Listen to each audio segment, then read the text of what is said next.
Chapter 286. Chapter 1, 4,000 Words. Yang Qingfeng participated in the hunt for Yuan Tingshan. He had learned a wide variety of skills and was proficient in unorthodox methods. He was good at controlling animals. Xu Xiu, who was born as a witch in Nanjiang, was not bad either. She had many secret techniques. She kept a distance of 100 steps from Yang Qingfeng and advanced side by side. Ningame threw away the bow, iron halberd. With the halberd pouch on her back and 2 flying halberds in her hands, she led more than a dozen light cavalry to abandon their horses and enter the forest. Assuming a fan-shaped formation, she held short crossbows and charged forward. Judumi priest Wei Shiyang's body was like a mountain elf, leaping from branch to branch, coordinating with Ningame. The 3 tracking forces cast an inescapable net in pursuit of the young swordsman. After Yang Qingfeng entered the forest, he bent down from time to check for clues on the ground. At first he could still see footprints in the forest, deep and shallow. It was easy to chase, but soon the footprints began to fade. His footsteps suddenly widened. The escape route was no longer as simple as simply stepping on the ground. Instead, it was placed on tree trunks or rocks. Yang Qingfeng stopped and squatted down. He stretched out 2 sickly snow-white fingers to pinch some soil and sniffed it. His other hand took out 3 red-clawed black rats from a small pouch tied around his waist. He sprinkled the soil on the tips of their noses, and the little fellows scurried into the depths of the forest. Xu Xian came to Yang Qingfeng's side at some point and said lightly, "I didn't expect this kid to have some skills. I think we should just split up and completely widen the distance between us. Otherwise, if we accidentally hang ourselves on a tree, we won't have the face to see His Highness." The gloomy Yang Qingfeng nodded. He didn't want to work with this woman. It would be best if he could do it alone. He could also use some of his hidden tricks. Xu Xiu didn't dare to neglect His Royal Highness's important task. She waved her sleeves and changed direction. Like a goshawk, she soared into the sky. She stepped on the branches like a dragonfly skimming the surface of the water. After several bounces, she stood at the top of the tree. However, she didn't open her eyes to look into the distance. Instead, she closed her eyes and wrinkled her small nose. She suddenly opened her eyes and the corners of her mouth curled. Her delicate body swooped down quickly. She changed direction in the forest and chased after a breath. The swordsman was very cunning. He had already carefully and deliberately concealed his footprints.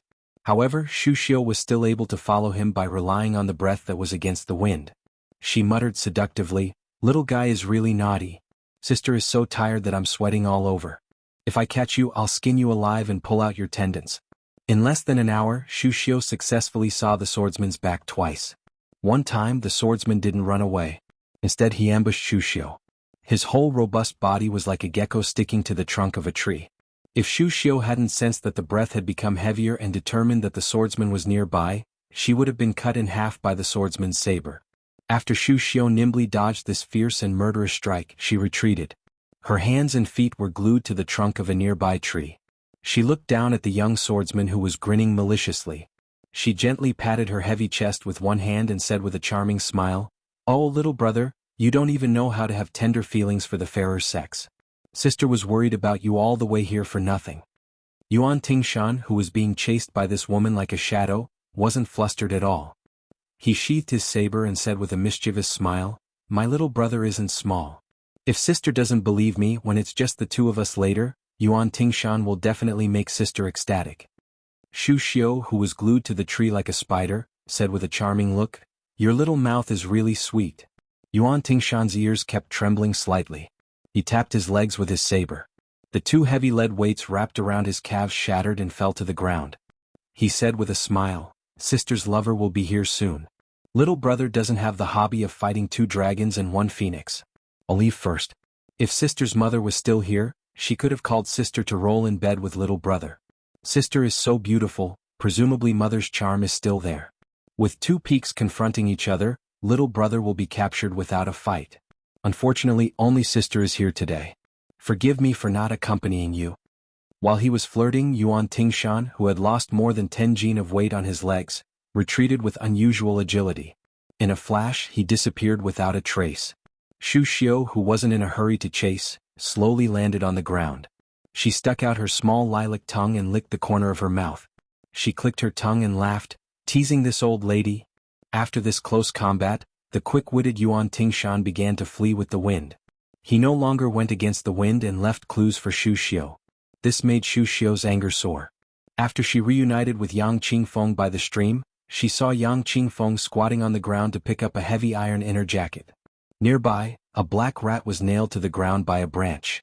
Xu Xiu's mood improved. She looked across the stream and sniffed. She frowned and said, "This boy's martial arts are still okay, but he's as cunning as a fox. It's not a good idea to continue chasing him. Practicing lightness kung fu is clearly the stupid path of carrying a monolith. I estimate that he's carrying at least 20 jin of weight. You and I are not afraid of competing with just the strength of our legs. But he's going to attack faster and faster. The one surnamed Yang, don't fail miserably at such an easy task. Lu Qiantang is dead. Don't fall here. Sister is very lonely." Yang Qingfeng snorted coldly. Stepping on a rock, she prepared to leap across the stream. Although Xu Xiu seemed to be chatting idly, she had been sniffing Yuan Tingshan's scent all along. It drifted over from a distance. In addition, there were footprints on the ground by the stream. Logically speaking, they should have crossed the stream and entered the forest. But as Xu Xiu sniffed, her expression changed dramatically. "Be careful." Her voice had barely faded when the water in the middle of the stream splashed up violently. He had accurately calculated the flow of Yang Qingfeng's qi. At the critical moment when Yang Qingfeng's body was slanting downwards, this ruthless saber stabbed out at the perfect moment. Fortunately, Yang Qingfeng's legs kicked against the cloud and rose up, forcibly raising her body by 10 feet. But if she stopped there, Yuan Tingshan's determined saber strike could still seriously injure Yang Qingfeng's legs. Xu Xiu's mind was instantly filled with hundreds of thoughts. Gritting her teeth, she kicked out a pebble with the tip of her foot, which violently shot toward Yuan Tingshan's Taiyang acupoint. In this rapidly changing situation, the outsider Xu Xiu held the initiative. If she did not interfere, Yang Qingfeng would most likely be at a disadvantage. Xu Xiu's kick could be divided into two subtle situations. If the pebble hit the blade, it would be most beneficial for Yang Qingfeng to get out of this predicament. But this pebble was aimed directly at Yuan Tingshan's Achilles heel. Xu Xiu's plan of sitting on top of the mountain and watching the tigers fight could be said to be ingenious. Without the slightest hesitation, Yuan Tingshan withdrew his saber and blocked the pebble. His body sank into the stream, and then he exploded the stream water and swept to the opposite bank. Laughing loudly, he said, "Sister, you have a new lover, but you still don't forget your old one. You're so greedy. Be careful not to overfill your stomach." Expressionless, Yang Qingfeng's toes tapped on the surface of the water. Like a swallow, she swept to the opposite bank. She said flatly, "I owe you one." Xu Xiu narrowed her eyes and did not say anything. Chapter 287. Chapter 2. With a calm and collected face, Su Fengyin left the city together with the old god of swords to visit the tombs. The accompanying green bird brought along Xichang City's most famous Angelica wine.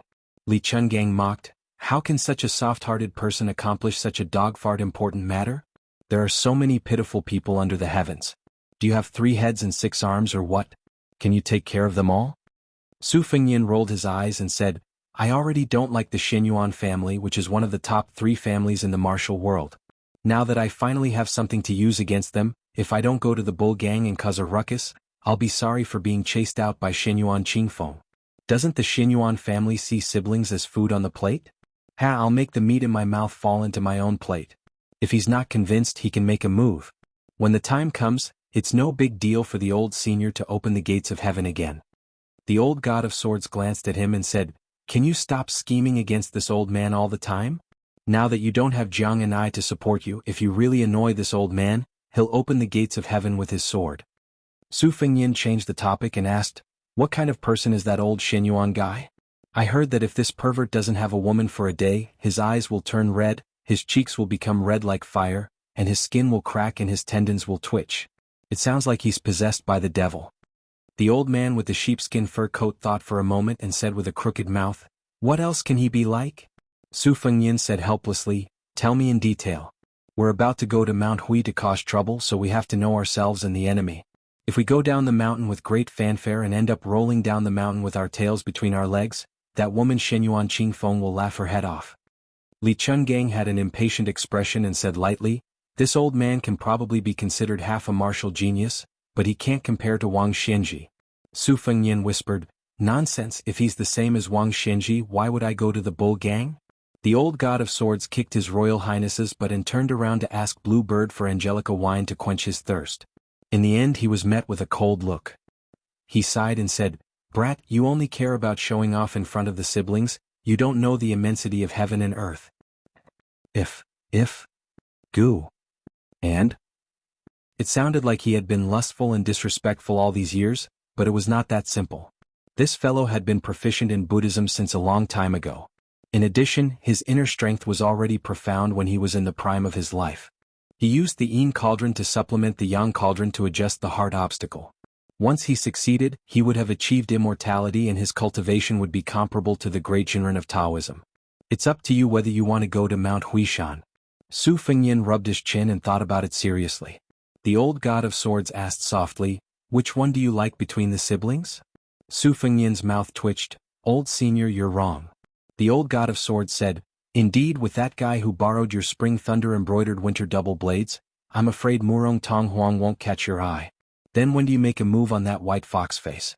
The later it is, the more you can't beat him. You won't even have the chance to force yourself on him.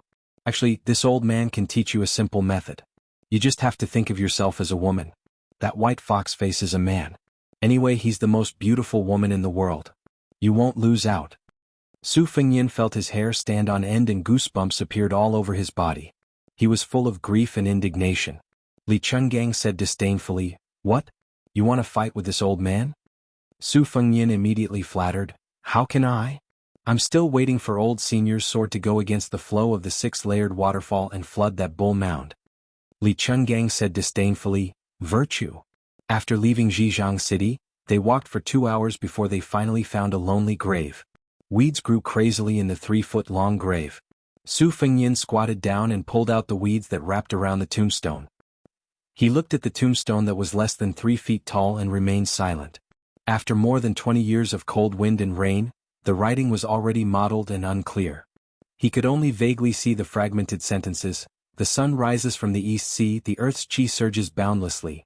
The sun sets in Kunlun, the vault of heaven returns to rest. Spring and autumn return to spring and autumn, the sound of horses' hooves breaking the sound of reading books. I will encompass the universe, the vastness is the same as Qing Ming." The old god of swords had nothing to do, so he squatted down and squinted at the broken text on the tombstone, clicking his tongue in wonder. Su Fengyin took the wine from Blue Bird and slowly sprinkled it in front of the grave. The grave was at the top of the mountain. After offering a pot of wine, Su Fengyin sat on the ground and looked at the fields in the distance. He muttered to himself, "I've always been good at writing, so I can only spend money to buy some poems from the scholars of Bailiang. Second sister was right, most of the poems I bought were just to express my worries. When read out loud, it's like a resentful woman crying for love. It's unbearable to the ear. But why can't the one in the grave live a few more years and write a few more sentences? 50 years of great work, told to the mountain ghosts." The old god of swords sat cross-legged and took off his boots. He picked his toes with his fingers and brought them to his nose for a sniff. He chuckled and said, "If he's dead, he's dead. The one in the grave is not bad. There are still people coming to visit his grave. Like this old man, who would bring wine to the grave after his death and sweep the grave and pull out weeds." Su Fengyin nodded and said, "That's true." The old man rubbed the soles of his feet and turned his head to ask, "Young Su, do you think you're pitiful?" Su Fengyin laughed involuntarily and said, "Me? I'm the Motherf * king heir of Bailiang. Didn't someone from the previous dynasty say that I'll be the food of a cauldron when I'm alive and be cooked in a cauldron when I'm dead? I was born with mountains of gold and silver and didn't have to worry about food and clothing. There aren't many people in the world who care about food and clothing more than I do. Now that I even have hereditary inheritance, I still *king feel pitiful. I'd rather hang myself with my hair or suffocate myself to death with a woman's breasts. That's why I only feel pity for the descendants of a fallen country and the Jianghu assassins who went to Bailiang Palace to seek death. I don't think they're hateful. Since I'm Su Zhao's son, I should have this awareness. There's no such thing as enjoying life without suffering the cold or hunger. I still had some resentment before I left with old Huang, but it's gone now." The old god of swords laughed and said, "You're quite open-minded." Su Fengyin said self-deprecatingly, "Actually, I'm also worried." Li Chungang smiled and asked, "What are you worried about?" Su Fengyin pulled up a weed and flicked the dirt off its roots. He put it in his mouth and chewed carefully. He said, "I'm just worried about not being able to learn the two-sleeved green snake." The old god of swords said heroically, "This old man's supreme art isn't something that can be learned so easily." Su Fengyin said softly, Actually, I know that Senior's 216 green snakes are like forging iron, making the big yellow cord in my body more stable. As for how much of the two-sleeved green snake's essence I can learn, it's all up to fate, right? Li Chungang narrowed his eyes and said slowly, "You're indeed not stupid. To put it bluntly, the two-sleeved green snake's sword moves are already extremely complicated, almost untraceable. Even if you wanted to learn it, you wouldn't know where to start. As for the sword opening the gate of heaven, it's purely sword intent, so you won't be able to learn it." Su Fengyin sighed bitterly while Blue Bird smiled behind him. The old god of swords also picked up a weed and chewed it. He spat it out and said, "Next, this old man will have to trouble you a little to feed you moves. Kid, don't bite off more than you can chew. First, you'll have to work on those 20 moves that you've pieced together. Actually, this old man's punches and kicks are enough to deal with Wang Mingyin." Without waiting for Su Fengyin to speak, the old god of swords wiped his face and said, "If little Jiang was here, she would definitely say that this old man doesn't even have a draft for bragging." Su Fengyin chuckled. He thought about which corner Miss He was hiding in, waiting to make a move. The three of them went down the mountain and walked on the path in the field. "Kitsu, you really don't have any thoughts about that beauty called Murong Tonghuang? This kind of twin lotus flower on one stalk is hard to distinguish between male and female. It can be called an immortal item. Even with this old man's outstanding eyesight, it's a once-in-a-century chance. Are you really not tempted?" "You can be tempted. This old man can turn a blind eye to your beastly behavior this time. Just think that Murong Tonghuang is a woman. When the lights are dark at night, can you tell who is Murong Wuzhu and who is Murong Tonghuang? Can you tell who is male and who is female?" "Kid, why don't you fart? Old Senior, I can't beat you in a fight now." "What? Little brat, don't think that this old man will feed you moves. In the future I'll still use the two-sleeved green snake to take care of you." "Don't? Then do you want to eat this pair of twin lotus flowers on one stalk? Get lost. Kid, you've been holding it in for more than a year, haven't you? Get lost." How can the word, miserable, be enough to describe it? There are so many peerless beauties in front of you, but you can't even eat a single one of them. Miserable, miserable. "Old Senior, can I get lost?" Blue Bird walked behind. Listening to His Royal Highness and the old god of swords bickering, she smiled like a lotus flower in clear water. Chapter 288. Chapter 3. In the mountain forest, danger lurked everywhere. Xu Xiu, Yang Qingfeng, Ningame and Wei Shuyang's groups gathered together. They all felt a sense of powerlessness and frustration. Several times they wanted to surround and capture him, but in the end, that brat found an opportunity to escape. He was as slippery as a loach. One time, Ningame's short halberd even pierced that person's arm. That brat forcibly withstood a blow from old Taoist Mi's sleeve and used the momentum to roll a few times. Full of viciousness, he left behind a sentence, "Grandson, this grandfather will definitely return the favor double in the future." His shoulder knocked aside a Phoenix Battalion light cavalry behind him, and he once again fled into the shadows of the forest. The light cavalry was heavily injured by that ferocious collision. Yang Qingfeng's 3 red-clawed rats were all dead, and the last 2 had been crushed to death by that brat. Xu Xiu's expression was extremely unsightly. The best opportunity had been when that brat with a mouth full of obscenities had been shot by a powerful crossbow and forced into a dead end. However, with Xu Xiu's 2 hands and the vigorous internal energy that could activate the red armor of the Talisman General, she was only able to slap that brat surnamed Yuan into a tree. The thick tree had already been snapped, but he was still alive. This definitely wasn't Xu Xiu's intention to slowly play with him like a cat catching a rat. With one hand she should have slapped that brat until his insides split open. Xu Xiu couldn't figure out the strangeness of this situation. If it was a simple superposition of martial strength, this side was definitely much stronger than that brat. However, Yuan Tingshan's bladesmanship was firm and unyielding, and his temperament was rather cautious. In addition, he seemed to have a keen sense of danger. Twice, when the net was just a hair away from closing, he was able to escape. Ningame cupped some water from the stream and patted his face. He calmly said, "This person is a natural scout." Xu Xiu was slightly angered. "General Ning, if we can't capture this person, then we shouldn't leave the mountain." The paralyzed Yang Qingfeng expressionlessly said, "With His Royal Highness Gerfalcon's helping to keep an eye on him, we can capture him." Xu Xiu's anger flared even more. She mocked, "You're really promising." Wei Shuyang acted as the peacemaker. "No rush, no rush. The Phoenix Battalion is familiar with traveling at night. We'll chase for one more night. If we still can't find him tomorrow morning, We'll immediately leave the mountain and head to Zhejiang City. At that time, if your highness is angry, this humble Taoist will bear it. His expression he turned his head and asked without a change of expression. He turned his head and asked. Because they were busy chasing after the enemy, they didn't have time to retrieve many of the arrows that were shot out. Other than the one who was heavily injured, the other 9 members of the Phoenix Battalion reported the number of arrows they had shot out. Ningame said, let's redistribute it. Zhuji Yizhenfu, you two escort the injured Xiaodonglu. Purposely keep a distance from us and act as bait. Without any hesitation, the 2 white horses replied, understood. Wei Shuyang couldn't bear it. He said softly, General Ning, isn't this a little? Ningame, whose voice was as soft as that of the young woman from Wuzhou in Jianghu City, smiled. She did not explain anything, but Xu Xiong could see the determination in this general's eyes. Xu Xiu couldn't help but ask, General Ning, are you sure that kid will fall into the trap? Ningame said calmly, Yuan Tingshan has a vengeful personality. He's also very opportunistic. Even if there's a risk, he's willing to take a gamble. In this encirclement, I can see that this person has always believed in his gamble. Xu Xiu said, oh. She didn't say anything else. As long as the mission was completed, the death of a few light cavalry was nothing to her. But in her heart, her evaluation of this good-tempered Bailiang general increased. An hour later, Yuan Tingshan squatted on a branch and stared at the 3 light cavalry that had left the formation. The wound on his arm had been bandaged, and the short halberd was in his mouth. To kill or not to kill? Yuan Tingshan was hesitating. He could kill people with a sharp blade, but he could also cut flesh with a blunt blade. Even with his strong will, he was cursing in his heart. An originally easy mission had turned into such a miserable state. Even a clay bodhisattva would have some anger. Yuan Tingshan believed that in terms of talent, he was not inferior to the disciples of the aristocratic families. Among the Xinyuan brothers on the Bull Mound, 2 of them had left the mountain to travel the Jianghu to earn their reputation as heroes.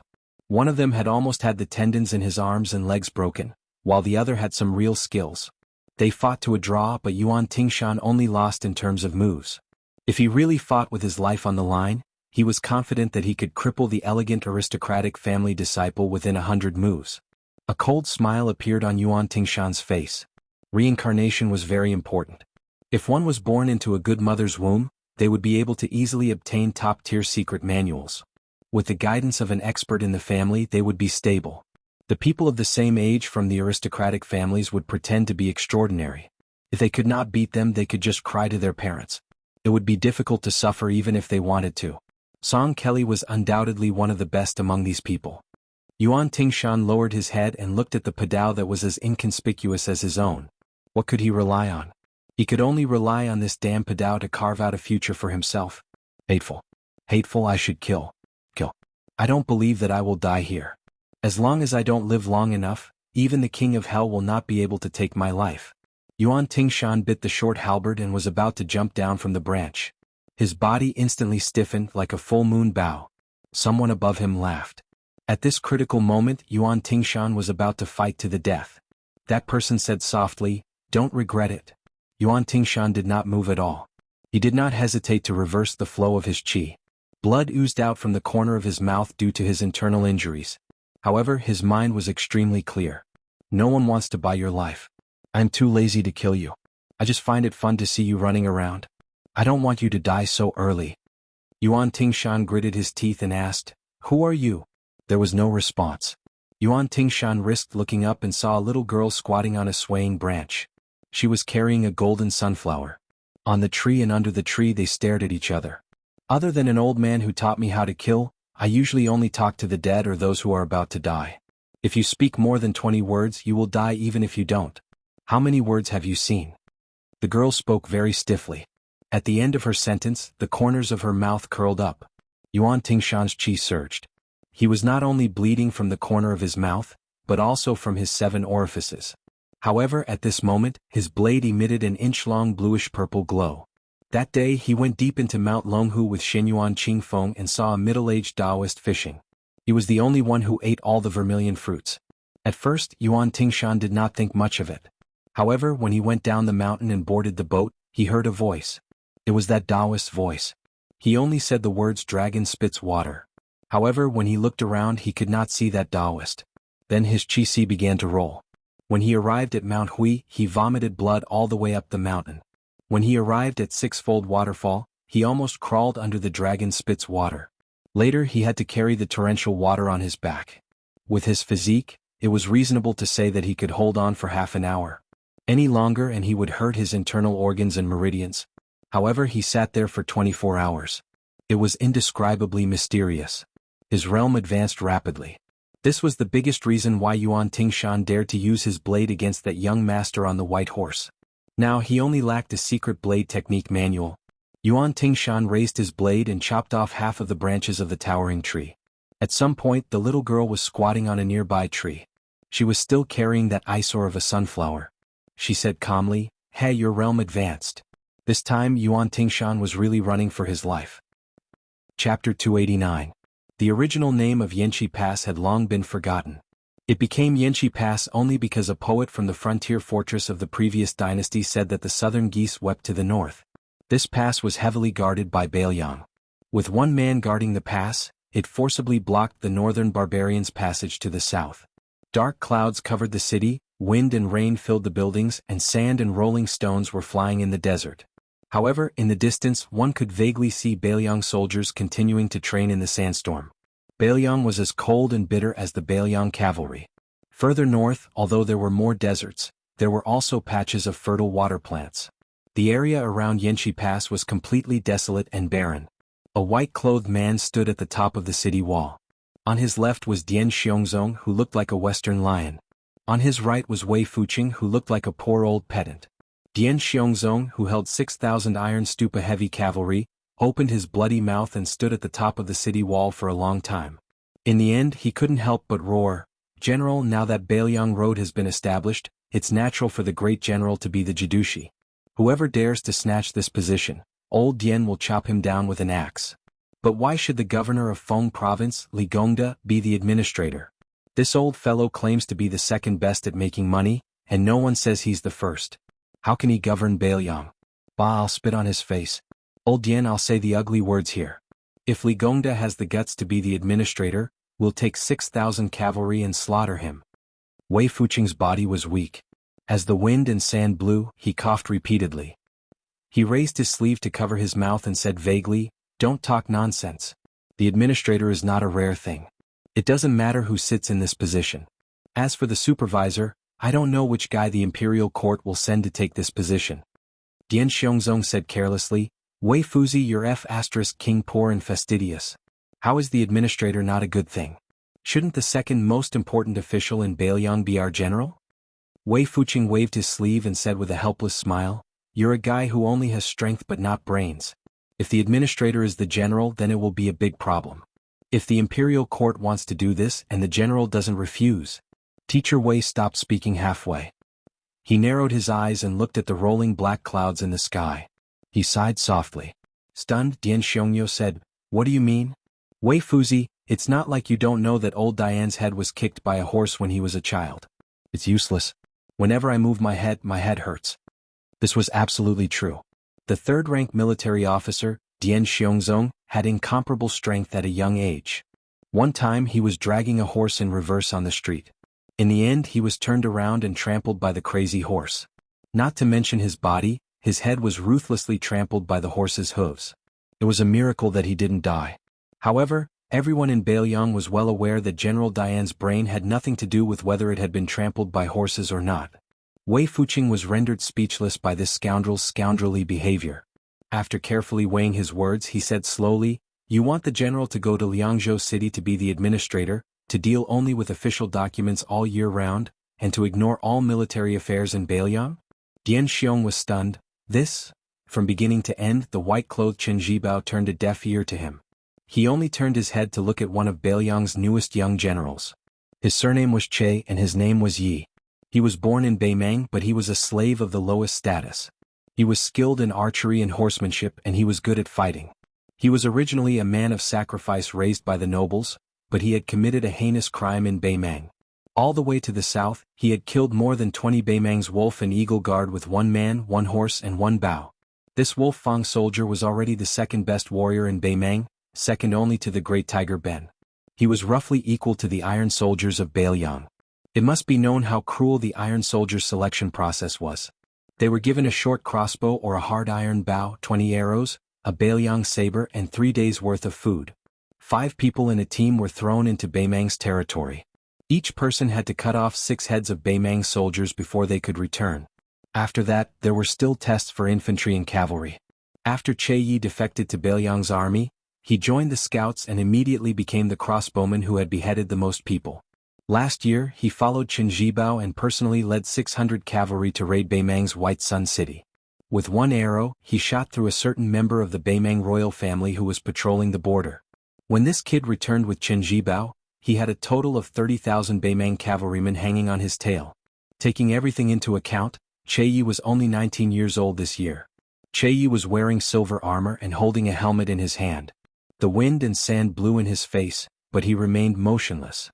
Qin Jibao gently waved his hand, indicating for Che Yi to take 2 steps forward and stand side by side at the top of the city wall.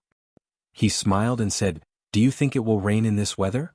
Dian Xiongnan slapped his forehead. The general was really too much. If he had the time to ask about such trivial matters, he might as well tell old Dian about the administrator. Wei Fuqing rubbed his eyebrows with his thumb and smiled without saying a word. The young Che Yi shook his head and said, "Reporting to the general, it won't."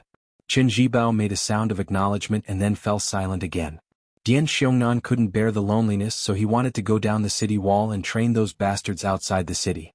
All of a sudden, a crack appeared in the thick black clouds, and a ray of sunlight shone on the city wall. It shone on the white-robed Qin Jibao and the scout Che Yi. Because the latter was wearing silver armor, he immediately shone with golden light, like a divine soldier and celestial general. At this time, howls shook the sky at both ends of the Yinma River about 5 kilometers away from the city. There were more than 100 iron chains hanging on the Yinma River all year round. At this moment, all of them were pulled taut by the soldiers standing on both sides of the river. It was a tug-of-war between 50 people. Regardless of whether they were soldiers or captains, regardless of whether it was winter or the scorching sun, they all had to bare their upper bodies. Their skin was soft and tender. If they were pulled out once or twice in June or July, their skin would explode. Now that autumn was coming, they could be considered lucky. But in a few months it would be the worst. According to Bailiang's military rules, how could the loser of a tug-of-war lose? That was to drag the other party into the river with the iron chains. In summer it could be used as a bath, but in winter how could it be comfortable to fall into the river? Bailiang's army had many small hills, and the pillar state didn't care about it. However, private fights were prohibited. This was an iron law. If there was friction, it was fine. Either go to the drill ground and have a fierce fight, or each side brought 50 people here for a tug-of-war. When a hunchback old man accompanied by White Bear Yuan Zuozong came down to the Yinma River, all the shirtless men instantly felt their blood boil. Oh my God, the great general is here. There was no harmony in a tug-of-war. When the great general returned from the capital to Bailiang, who the hell wanted to lose face? Su Xiao, who wasn't wearing armor, came near a group of 50 Bailiang soldiers with his hands behind his back. He smiled and didn't say anything, just looking at the iron chains across the river. Gradually, people fell into the river from the 100 iron chains. After a whole incense stick's time, only the iron chain beside Su Xiao remained across the Yinma River. Su Xiao squinted and saw that more than half of the 100 people on both sides of the river had blood on their hands. Their shouts were hoarse. Someone on the left bank shouted, "Zhao Teju, you didn't drink milk when you were young, right? Stand up for me." Someone on the right bank shouted, "As long as your hands aren't broken, stand up for me one by one. Whoever slacks off first, I'll make you raise your ass when we get back to the barracks." Bastard. Do you really think you're a coward? Come on, kid, didn't you claim to be able to draw a 3-stone bow? This time beat those bastards on the other side. Huang Qiong, you're the bastard. No one expected that the iron chains would be broken by 2 groups of people. The 100 people were all lying on the ground, unable to move a finger. Their hands were all covered in blood. Su Xiao smiled and said, "Okay." No one knew who was the first to shout, but all the soldiers who could still move shouted at the top of their lungs, "Long live the great general! Long live the great general!" The hunchback old man didn't stop them. If he didn't say anything, who would dare to go to the capital? Su Xiao turned to look at the top of the city wall and said to himself, "Why are you standing so high up?" Chapter 290. News of the sudden death of 20 riders near Zhejiang City in He Province had already spread throughout Mount Hui, and there was no news of their leader, Yuan Tingshan. For a time, all kinds of rumors and slanders were flying around. Some said that Zhao Yi, the prince of Guangling, had mobilized his armored cavalry to steal a woman. Others said that Yuan Tingshan, who was destined to be a lone star, had brought disaster upon himself and had been targeted by Zhao Go, implicating the cavalry team that the clan had spent a great deal of money to train. Others said that the young male and female of the Murong clan were not ordinary people and had the protection of immortals. All kinds of rumors were said and all kinds of sneaky. Because the old family head had been in closed-door training for many years, and Xianyuan Guiqi, who was in charge of Mount Hui, was having a sword competition with someone at the Dongyue sword pool, the Xianyuan mansion on Bull Mound was without a leader. In addition, there were many factions within the clan to begin with, and the eldest branch and the other branches appeared united in appearance, but were divided at heart, so there was no one who could suppress the growing clamor. Shenyuan Qingfeng was from the eldest branch of the main branch, which was the main branch of the Shenyuan clan. Unfortunately, no matter how much effort the ancestors put in to nurture her father, Shenyuan Jingqing, he was not of much use. What could they do if they couldn't be helped? A large clan also had its advantages. Shenyuan Qingfeng had two uncles, Shenyuan Jingqing and Shenyuan Jingxian. One was calm and steady, while the other was determined to make progress. The latter's talent in martial arts was particularly astonishing, and he was only a thin layer of paper away from the realm of grandmasters. It felt like he would break through with a single poke if he dipped his finger in saliva. Therefore, in Shenyuan Jingshuan's line, the mother's status depended on the son's, and the son's glory depended on the father's, so they were domineering in Mount Hui. However, in the entire Mount Hui, the man that Shenyuan Qingfeng least wanted to see was her biological father, the man who only knew how to nod his head and say yes. In an ordinary landowning household, the behavior of the eldest grandson of the main branch might be barely enough to maintain the image of a gentle and well-mannered man. However, this was Bull Mound, and the Shenyuan clan was a martial arts clan that stood on equal footing with the Wu clan and the Lu clan of Western Shu. So what if he was well-read? Could he compare to a pair of fists that could destroy mountains and shake cities? Everyone on the mountain knew that not only did Shenyuan Jingqing grant his only daughter's request, he was also extremely fearful of his wife, and never had the slightest thought of taking in a concubine. Although the Shenyuan clan was so domineering that anyone who wanted to come up the mountain had to change their surname to Shenyuan, and there was no lack of martial arts heroes who married into the Shenyuan clan, but the dignified eldest son of the main branch did not have a single heir to carry on the family name. Even if Shenyuan Qingfeng succeeded in getting a talent to marry into the family in the future, the main branch of the main branch would never be able to lift their heads up high. In these years, there was discord, and many people changed their allegiance to the other two branches that were flourishing with each passing day. Shenyuan Jingqing completely became a loner, and everyone even knew that the wife who gave birth to the eldest grandson of the main branch still loved someone else to this day. At the beginning of their marriage, she made a defiant promise with Shenyuan Jingqing that she would only have one child, and whether it was a son or a daughter would be left to fate. After Shenyuan Qingfeng was born, Shenyuan Jingqing really kept his promise. When Shenyuan Qingfeng was young, she still ignored her mother's gloomy expression that could never be resolved. She felt that her father, who never lost his temper, did not do anything wrong. As she grew older, she finally understood how fatal her father's indifference was in the Shenyuan clan, who had worshipped martial arts for hundreds of years. The older she grew and the more she was exposed to the ways of the world, the more Shenyuan Qingfeng wanted to stay as far away from this mediocre man as possible. When Shenyuan Qingfeng saw Song Kelly off Mount Hui, she naturally felt guilty towards this young phoenix of the Song family. The Song family was a first-class noble family in the dynasty. Moreover, the Song family had only one son in 3 generations. Song Kelly's importance was self-evident. Interacting with Shenyuan Qingfeng was already degrading his status. The Shenyuan clan could do whatever they wanted in Jianghu, but this was not worth mentioning to the important officials of the imperial court. After Shenyuan Qingfeng met Song Kelly, who was escorting the coffin to the south, she used many tricks to get to know him. With Song Kelly's eyesight, he should have seen through it long ago. However, he still didn't mind Shenyuan Qingfeng using him, or rather, using the Song family to show off within the Shenyuan clan.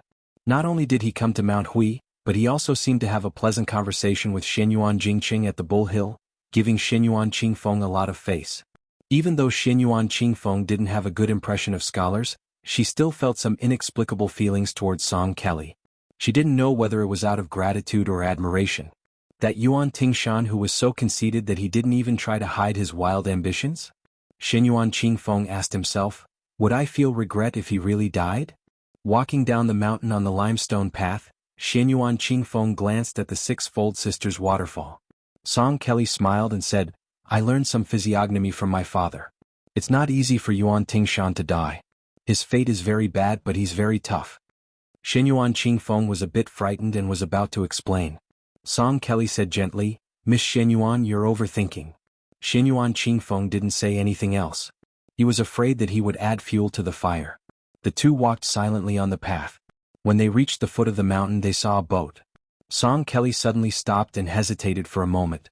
In the end he said, Mr. Shou Zhuo is very knowledgeable and has analyzed the three doctrines in simple terms. I've been talking with Mr. Shou Zhuo through candlelight for the past few days and have learned a lot. Mr. Shou Zhuo said that learning from reading scriptures is like looking at plum blossoms and drawing pancakes. His words enlightened me. In the past, I remembered my family's teachings to be humble and respectful in all matters and not to be overbearing. However, in the end, I didn't understand why I had to be humble. In the eyes of a wise person, my childish words and actions would only make me a laughing stock. Miss Xianyuan, please forgive me for speaking bluntly, but Mr. Shou Zhuo is definitely not a mediocre person. Xianyuan Qingfeng smiled and didn't think much of it.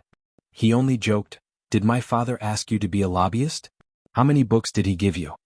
Song Kelly was stunned and murmured, A father knows his daughter best. Everything is within Mr. Shou Zhuo's expectations. While Xianyuan Qingfeng was puzzled, Song Kelly turned around and bowed to Bull Gang. He said happily, I admire you. Looking at Song Kelly's back as he boarded the boat, Xianyuan Qingfeng was confused.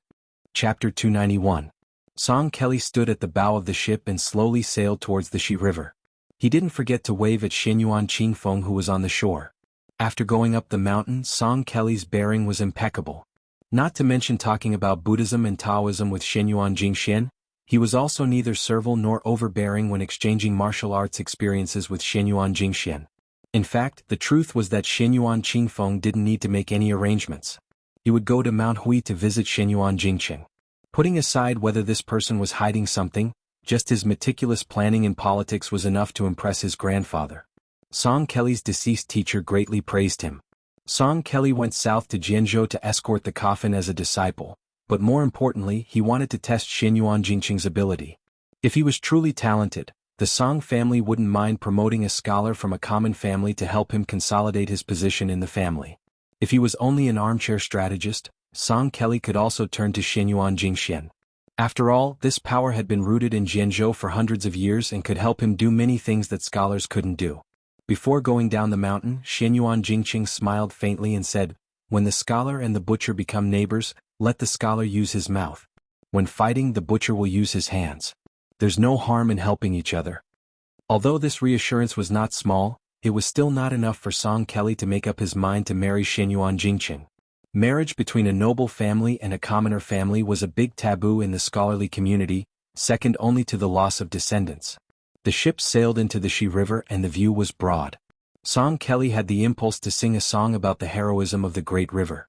Deep down, the young phoenix of the Song family was not very courteous. The ghosts of Xiang Fan cried, the monkeys of Shu Dao cried, and the waves of the river were vast and boundless. He wanted to write a poem to express his feelings. Unfortunately, Song Kelly's family had learned a lot and he was not inferior to a famous scholar.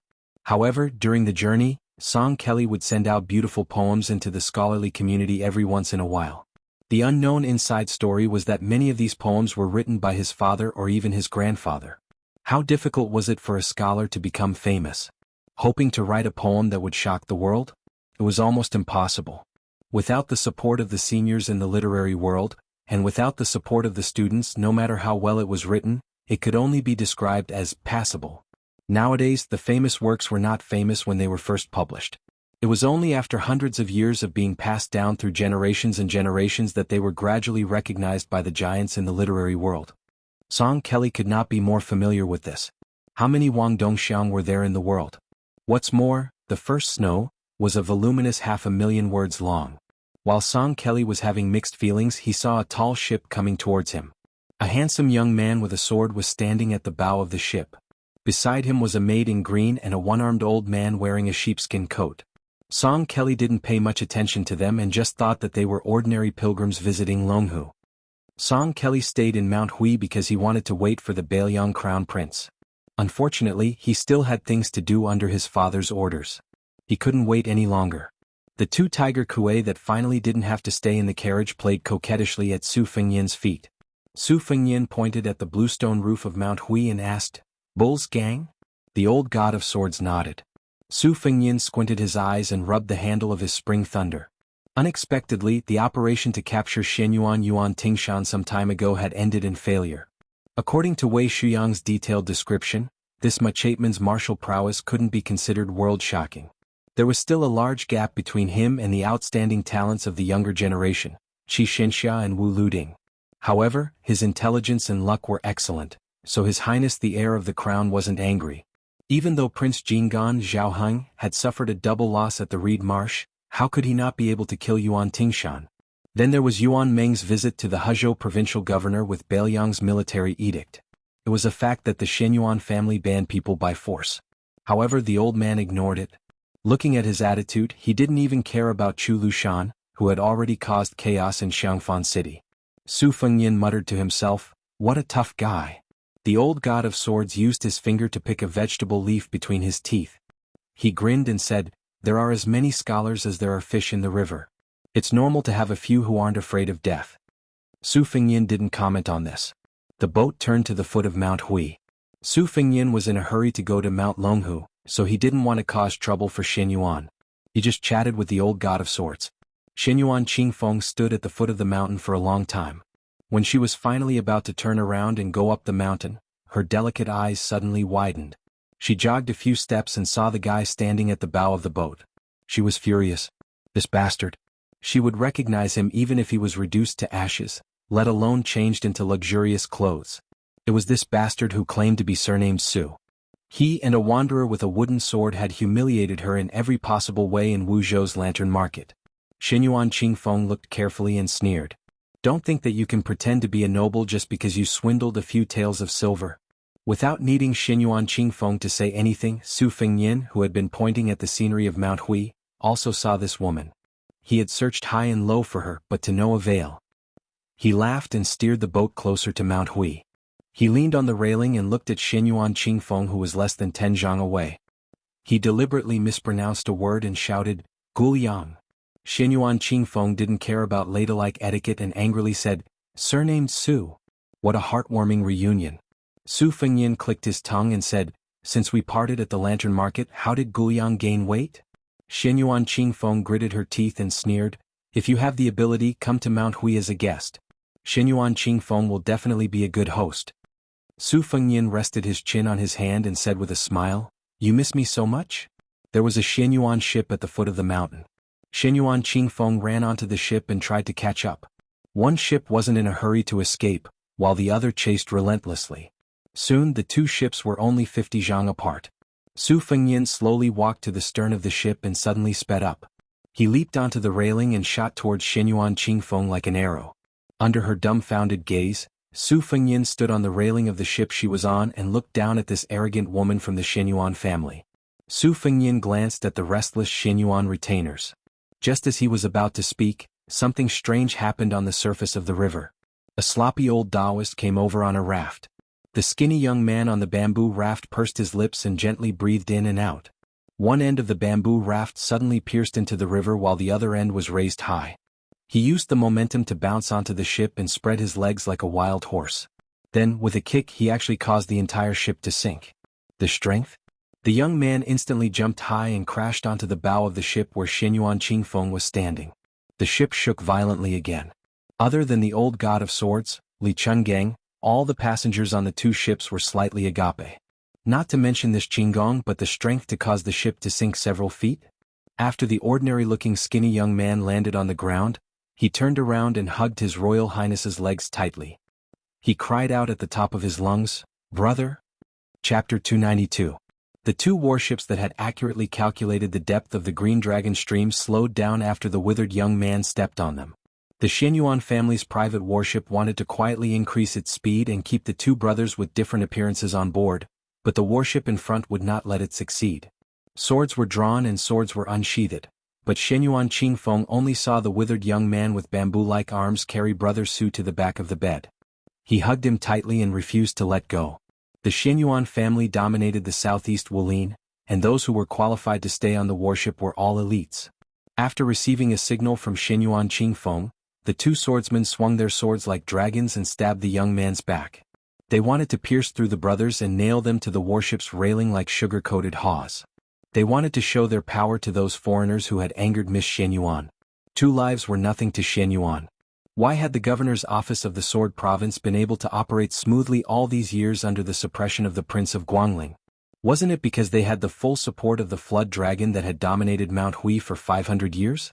Otherwise, when a scholar encountered a military ruffian, he would have been suppressed by the powerful Prince Zhao Yi to the point that he was worse than a stray dog. Since the governor's office of the Sword Province was mutually beneficial, the governor's office of the Guangling army was not a mediocre person. He had given Xianyuan a great deal of power and authority, and had spared no effort in eliminating dissidents through bloody means. He had secretly supported Xianyuan. Otherwise, how could Mount Hui have cultivated a 200-man private cavalry under the nose of the imperial court? Xianyuan Qingfeng frowned. She clearly saw that Brother Su only touched the young man's head and did not seem to notice the 2 swords. This was not in line with this guy's cowardly demeanor. Although Huang Manor's heart acupoint was not opened, his sense of danger was probably above that of Yuan Tingshan's. The 2 swords came at him, but he did not seem to move skillfully. He only turned around and held the sword with both hands. The swordsman suddenly exerted force, wanting to crush the ignorant young man's palm. Huang Manor's face was as ferocious as a vajra. He suddenly twisted, easily twisting the sword as if it was a reed pole. He then pulled it again and rushed forward, dragging the 2 swordsmen who hesitated and did not have time to let go of their swords in front of him. His 2 fists smashed into the swordsmen's chests. A thick mist of blood exploded from the swordsmen's chests, and they died on the spot. Their corpses fell into the river like kites with their strings cut. The rest of the Xianyuan men of sacrifice who were originally watching the show saw that the situation was not good. In order to protect Xianyuan Qingfeng, who was standing on the bow, they had to brace themselves and go forward. As a result, the young man was still stabbed between his eyebrows by a sharp sword. He laughed and raised his arms, causing his clothes to flutter. Everyone saw that the sword formed a large arc between the 2 of them, but it did not pierce between his eyebrows at all. The sallow and emaciated young man stepped on the right foot, raised his left knee and placed his center of gravity on his right foot. His right foot rotated forward and his left knee turned inward, and the instep straightened outward. He suddenly jumped into the air and whipped out his lower leg.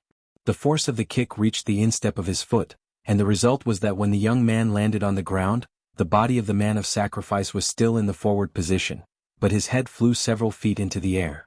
The young man stretched out his hand to push away the headless corpse, and stared at Xianyuan Qingfeng, whose lips had turned pale. The few men of sacrifice who knew each other well looked at each other and saw the shock and fear in each other's eyes. No wonder this monster could shake the boat with 1 step. Not to mention the strength of the dragon and elephant, his attack speed was also extremely fast. Damn it, this young man actually had the legendary indestructible body of a vajra? Amidst the dead silence, 2 supernatural beasts leaped across the river one after another. They were completely red, covered in armor and scales, and dragged their tails behind them. They jumped from the boat in front to the Xianyuan ship, and their front claws just happened to grab onto the railing. After a few struggles, they finally squatted on the railing and bared their fangs and claws. The young man leaned forward and let out an angry roar. Xianyuan Qingfeng was so scared that he staggered back. Outside the ship, a sloppy old Taoist was walking on a raft. Coincidentally, a head smashed towards him, and he rudely slapped it into the river with a bamboo pole. He clicked his tongue and said, "How can a short donkey and a horse bear the stampede of a dragon and elephant?" The old Taoist was like a 1,000-year-old tortoise. He stretched his neck and shouted, "Your Highness, we're about to reach my Xiaoyao temple." Zhao Shituan hesitated for a moment and said with a smile, "Tell Xianyuan Great Pan to stop being a coward. If he doesn't come out, he'll be waiting for his nest to be destroyed." Su Fengyan no longer paid attention to Xianyuan Qingfeng. He pulled Huang Manor and didn't return to the ship. Instead, he jumped onto the bamboo raft, and the 2 tiger kuei followed closely behind. The King Kong's eyesight was obviously not as good as its sister Bodhisattva's. It directly dove into the water, causing countless splashes. Bodhisattva, who was on the bamboo raft, saw her brother having fun in the river and also jumped down. Su Fengyan smiled and said, "Old Taoist, I didn't say that I'm going to Mount Hui to cause trouble. What are you blindly making a fuss about?" Are you planning to divert the trouble from the west to the east? The old Taoist, who was the quietest and most unknown Taoist in the Taoist master residence, purposely exclaimed in surprise. He was afraid that the eccentric crown prince of Bailiang would turn hostile. To be honest, as the second Taoist master of the Taoist Immortal abode, old Taoist Zhao Shituan's seniority in the Taoist orthodoxy could be said to be superior to the 33 heavens. Mount Longhu and Bailiang were separated by thousands of li, so the old Taoist had seen all kinds of storms. When he was in Bailiang's territory, he didn't mind putting his arm around this junior's shoulder. It wasn't necessarily because he was afraid of the great pillar state Su Xiao. It was just that he had a carefree temperament to begin with.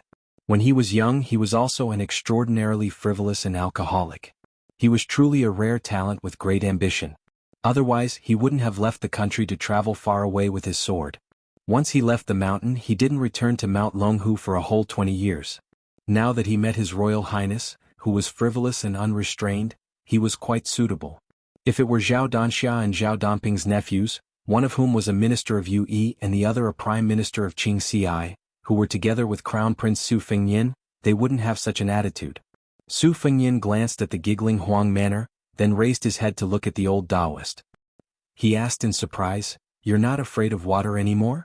Chapter 293. The old Taoist nodded. "I've been afraid for a long time. Xiaoyao Temple is right next to the Green Dragon Stream. I told him to follow the stream to Mount Hui where the Dragon King River enters the Shi River, then keep going north until it reaches the Spring God Lake. We'll be getting closer and closer to Bailiang. I told him that your brother will come to Mount Longhu in autumn.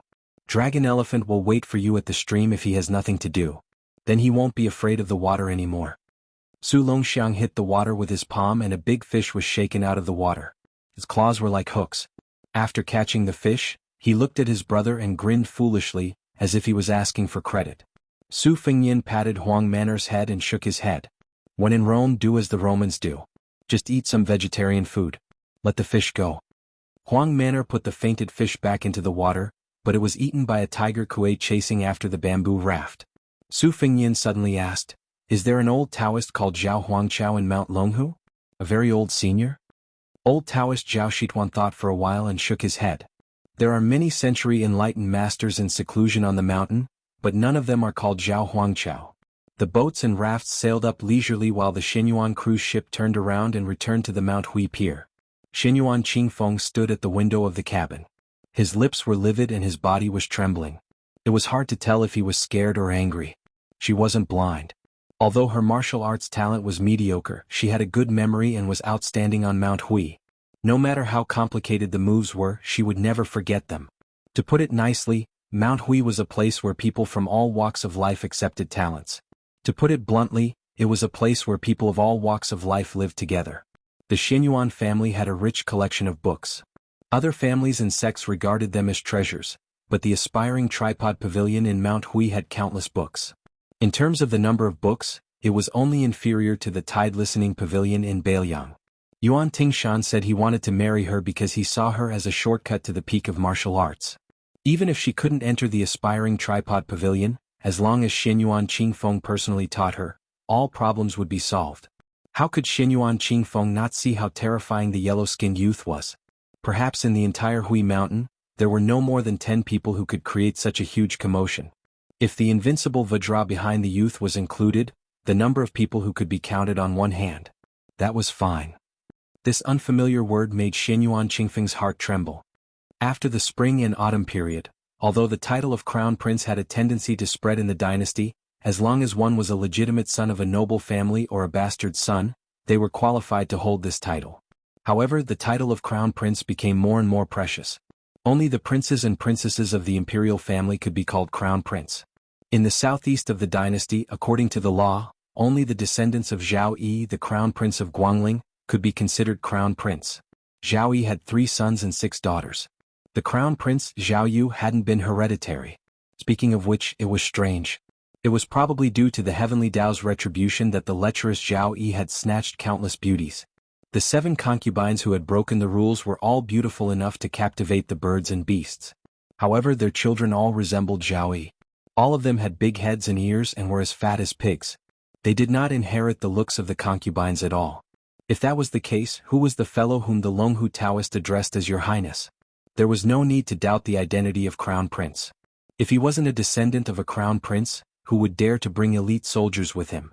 Even the powerful Guangling Duke, Zhao Yi, would not hand over such information to the imperial court. His children leaving the duke's manor to play was even more relaxed than ordinary families. His surname was Su? Xinyuan Qingfeng's face was pale. After all, Xinyuan was one of the top aristocratic families and was well informed. She also heard that the eldest son of Su Xiao, who had a different surname, traveled for 3 years before returning to Beiliang to avoid marrying into the crown prince's family. For some reason he went out again this time. Not long ago he caused trouble in Gangnam-do. Thousands of scholars from the Imperial College in the capital clamored for the emperor to issue an edict to Jiangnan. Otherwise the country would be in chaos and the law would be against the law. Unfortunately, the butcher who took away the title of pillar of the country was still favored by the emperor and protected his royal highness. As long as the king of Beiliang was in the capital, no official above the 4th rank dared to impeach him. Only the scholars of the Imperial College wrote tearful letters in blood, which made them a joke. Shenyuan Qingfeng still remembered the arrogance of the Beiliang cavalry under Mount Longhu when the older generation of Mount Hui talked about it. At that time, it wasn't because of her family's righteousness, but because after the iron hooves flattened Mount Longhu, they were intimately interdependent. Shenyuan also didn't have a good ending, so she had to bite the bullet and stand with the Taoist priests of Mount Longhu. If it really was the crown prince of Beiliang, what should she do? It was fine if she had to swallow this anger, but if that beggar turned into Crown Prince Su came to Mount Hui to denounce her, how would her family deal with it? Her father was cowardly and would definitely be too scared to argue. Because of her father's decline in power, the other branches wouldn't hit him when he was down.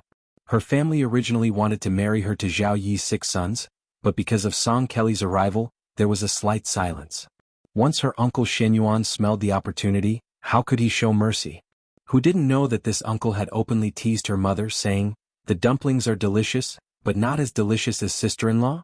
Her father only knew how to study behind closed doors, so how could he say anything about it? Was there a lack of such jokes? Shenyuan Qingfeng walked out of the cabin in a daze when the boat docked. A lone boat shot over. An old Confucian scholar with white hair flew across the river and landed at the bow of the boat. The boat was filled with spiritual energy as it slowly approached the riverbank. Seeing the only old man in her family who cared about her, Shenyuan Qingfeng's eyes welled up with tears. The old man with an ancient sword at his waist said kindly, "Who dares to bully my granddaughter? Which family's brat is it? Grandpa will teach him a lesson for you." Shenyuan Qingfeng lowered his head and didn't say anything.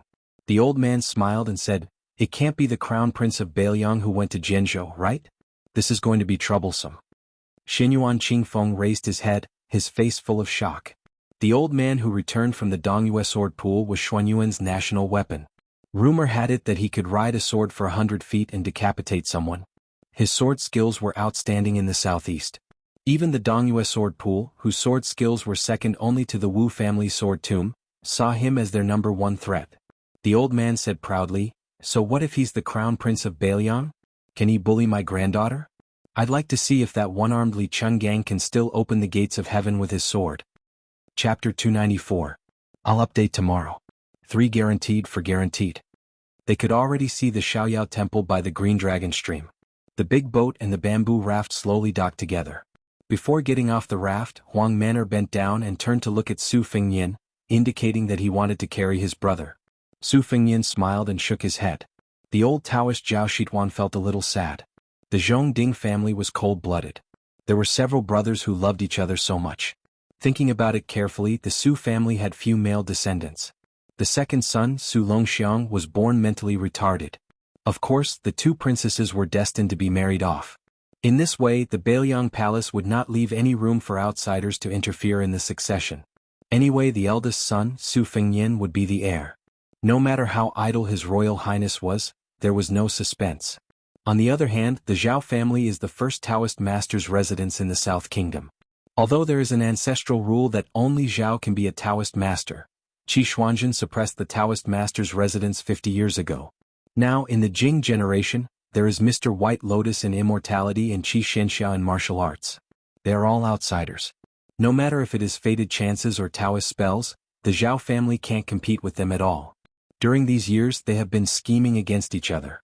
If the Taoist master's residence didn't worry about the strength of the main branch, Zhao Danping wouldn't have become the ridiculous prime minister. Zhao Shituan sighed worriedly. A group of people walked along the bluestone path to the Xiaoyao temple. In the past, the old Taoist master lived alone in the Taoist temple, so there was no such path. After Su Longxiang went up the mountain, the old and the young had nothing to do, so they paved the path. Zhao Shituan hesitated for a moment and approached the old man wearing a sheepskin fur coat.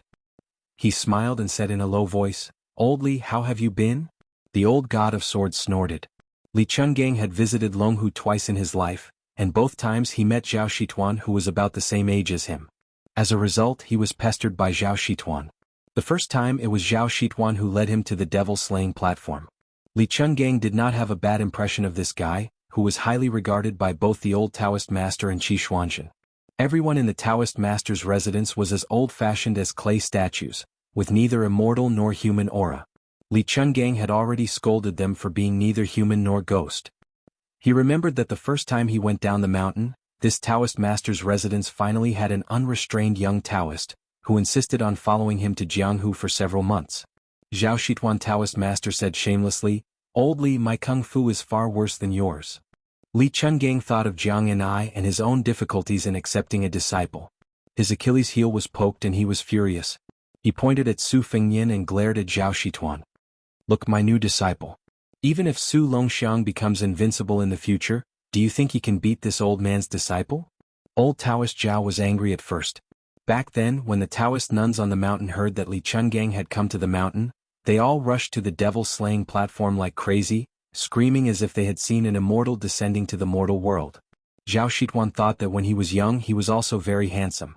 Although Li Chunggang's kung fu was a little higher than his, he was a little more handsome and he was a little more famous. This group of women who were supposed to be pure and devoted to the Yellow Court would not be so crazy.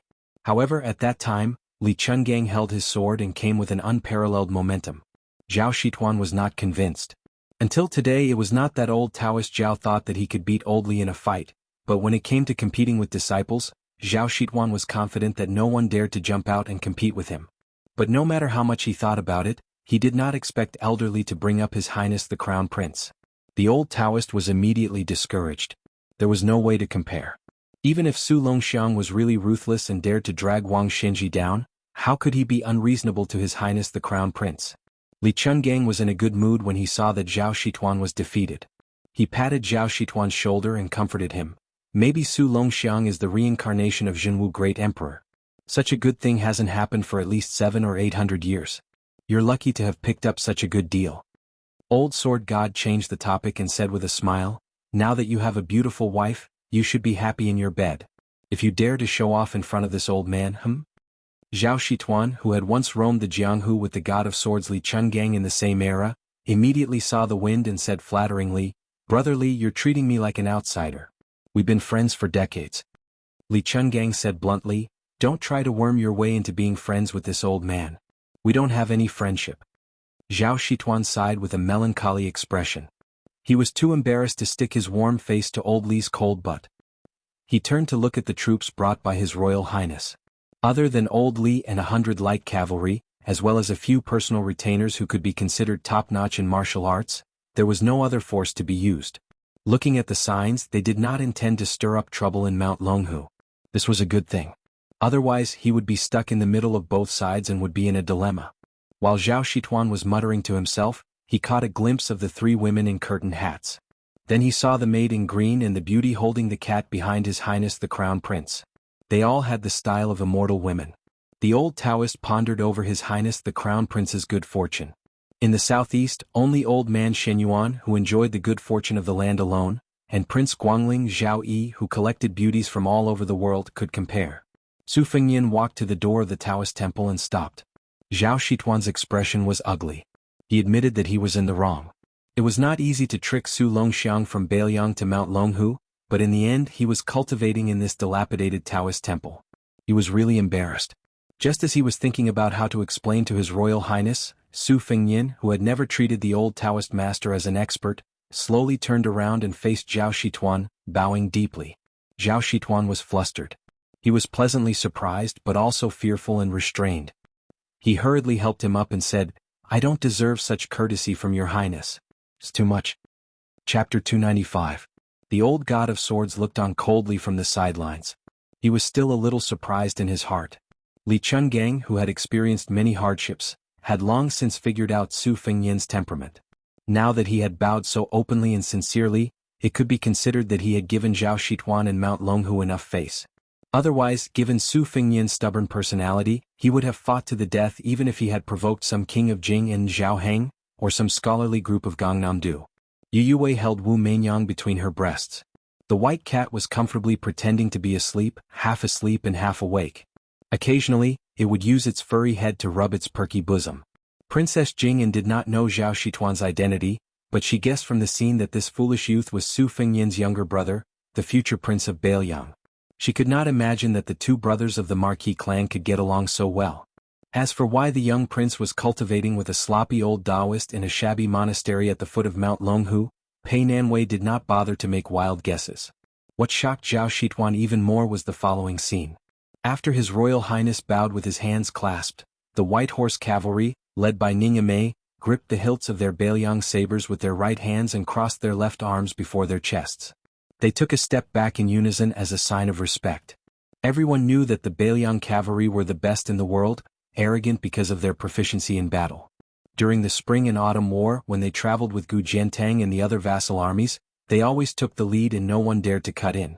Throughout the Spring and Autumn War, only once did the Bailiang army give way to a scholar-led brigade that achieved great merit. Within the Northern Liang army, this tradition had always been passed down. Those who did not have great military exploits would have to give way to those who had great military exploits. Even if it was a military officer with a high military rank, he would have to give way to those who had great military exploits. For example, the scouts who accumulated their reputation by killing the barbarians' heads, even if they were just low-level armored soldiers in Bailiang's military towns, even if they ran into border officials at the level of county governor, they could still advance on the official road without getting off their horses or bending down. Zhao Shituan sighed inwardly. His Royal Highness had changed. It was a good thing for him, but it might not be a good thing for Mount Longhu, especially the Celestial Master residence. The old Taoist brought the group into the Taoist temple with mixed feelings. Su Fengyan, who was sitting beside the secluded ancient well with Su Longxiang, smiled and said, "Old Celestial Master, please help me arrange the Phoenix Battalion." Zhao Shituan nodded and said, "There's no need for your highness to say anything. Mount Longhu will naturally make the appropriate arrangements." Su Fengyan joked, "I heard that this Taoist ancestral temple Yuzhang Qinglin was imposing, and that the Yi sect was like the heavenly gate. Old Celestial Master, your temple is deserted to a whole new level." Zhao Shituan blushed with shame and smiled. "My social relations are poor.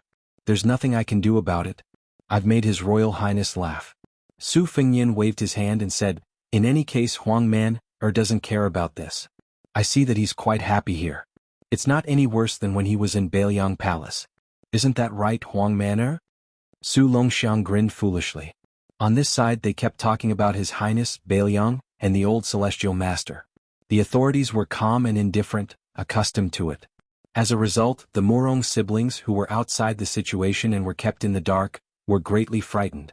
Although Murong Tonghuang had long expected that Su Fengyan's identity was very special, no matter how he thought about it, he felt that being able to rank with Chu Lushan in the front line was already extremely shocking. For the remnants of the spring and autumn period, specifically in the provincial capital, the most unforgettable thing for the Bailiang army was undoubtedly the ghost city of Xiangfan, which had been completely massacred after the city was breached. There was also Jianzhou where the western Leibi sat. Longhu and Shenyuan faced each other from east to west. How could they forget the humiliation brought by the Bailiang's iron armor? Murong Wuzhu was in high spirits. She was overjoyed when she mistakenly thought that she had caught a thin straw in the wind and waves, only to discover that it was a towering tree. It was like she had accidentally fallen in love with a poor scholar, only to find out that the scholar was the heir of a wealthy family after eloping with him. Murong Tonghuang could not help but tremble. His face was flushed, and he stared at His Royal Highness with a complicated expression. Other than the master of the Wudong Palace, who in the world was the most feared figure in the world by Jiangdong and Shenyuan? It was Bailiang. Su Xiao, the butcher of Jianghu. Bluebird and Yu Yuwei went to the Taoist temple to clean up the house. Pei Nanwei had to lower her head under the eaves. Most of the time she was no different from a maid. She had already accepted her fate. Ning Amei and the others were taken to the nearby Taoist temple by the old Taoist master Zhao Shituan. The old god of swords went to take a walk by the Green Dragon stream alone. In the end, only the brothers and siblings with different identities were left in the courtyard. Su Fengyan touched Huang Manor's head and glanced at Murong Tonghuang, who was looking straight at him. Murong Wuzhu was peeping at His Royal Highness, but soon he lowered his head and looked at his feet. His Royal Highness said calmly, "You finally know my identity?" Murong Tonghuang bit his lips. Su Fengyan smiled and said, "Did you pee in your pants?" Murong Tonghuang was stunned. Su Fengyan smiled and said, "If Wen Hua was here, he would definitely say that I peed in my pants." Murong Wuzhu did not feel disgusted when he heard such frivolous words. He just felt unbearably shy. His ears and neck were red, and he did not dare to look at His Royal Highness, who had a prominent identity. Murong Tonghuang could still hold on and looked at Su Fengyan from beginning to end. Su Fengyan thought for a while and said with a naughty smile, "I do have a little grudge with the Xianyuan family, but don't think that you can just watch the flood leisurely. When the time comes, you will go to the Bull Gang to discuss the Xianyuan family. I'll have to trouble you and your brother to cooperate and act closer to me." Murong Wuzhu quietly raised his head and quickly lowered it. Murong Tonghuang asked straightforwardly, "Are you really the Prince of Bailiang? The eldest son of the King of Bailiang?" Su Fengyan nodded and said, "Otherwise, would I dare to use 100 light cavalry to slaughter 20 Xianyuan cavalry?" Murong Tonghuang smiled. Sure enough, he was more charming than a woman. He slowly walked toward His Royal Highness. Su Fengyan quickly raised his hand and said with a frown, "Don't do this, I can't stand it. How can I be looked at by a man? Fine, when we go to Mount Hui, your sister will be the only one to suffer. Let's make it clear in advance that I am taking advantage of you. There is no room for discussion. However, if you shamelessly snuggle up to me, I will always feel that you are taking advantage of me. Both of us will have goosebumps." Murong Wuzhu covered her mouth and let out a soft and light laugh. Murong Tonghuang was stunned and turned around. Murong Wuzhu were laughing and crying. Perhaps to an outsider, it was just a crying and laughing scene, but to the Murong siblings, it was 10 years of bitterness and sorrow. Su Fengyan said calmly, "Don't be in a hurry to be grateful. The reason why I helped you is because I feel that you are pitiful. Of course, if you feel that you can't repay me, you can also repay me with your body." Murong Wuzhu plucked up her courage and looked at him in a daze. Su Fengyan smiled, but soon he couldn't smile anymore. Murong Tonghuang, who had tears on his cheeks, turned his head and asked, "Can't I?" Su Fengyan had the intention to kill. He made a chopping gesture and said angrily, "Murong Tonghuang, if you dare to disgust me again, I will chop off that part of yours. When we go to Wudong Palace in the capital, I guarantee that you will be justified." Su Fengyan's heart skipped a beat as he recalled the prophetic ballad. Overturning a country? Could this guy really do something that millions of soldiers from the 8 countries couldn't do? Chapter 296. Chapter 1. Su Fengyan had just asked Murong Xiongju if she had been scared to the point of wetting herself. Soon he was frightened by his own thoughts.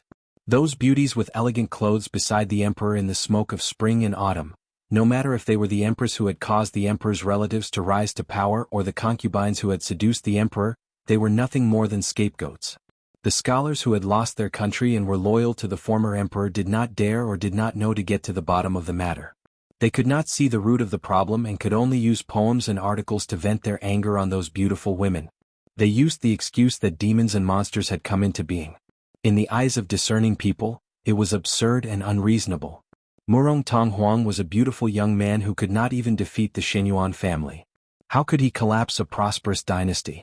Su Fengyan, who had come back to his senses, laughed at himself. The imperial harem had Zhao Ji as the mother of the country. This empress's iron fist was not inferior to that of a famous general. No matter what, there would not be chaos.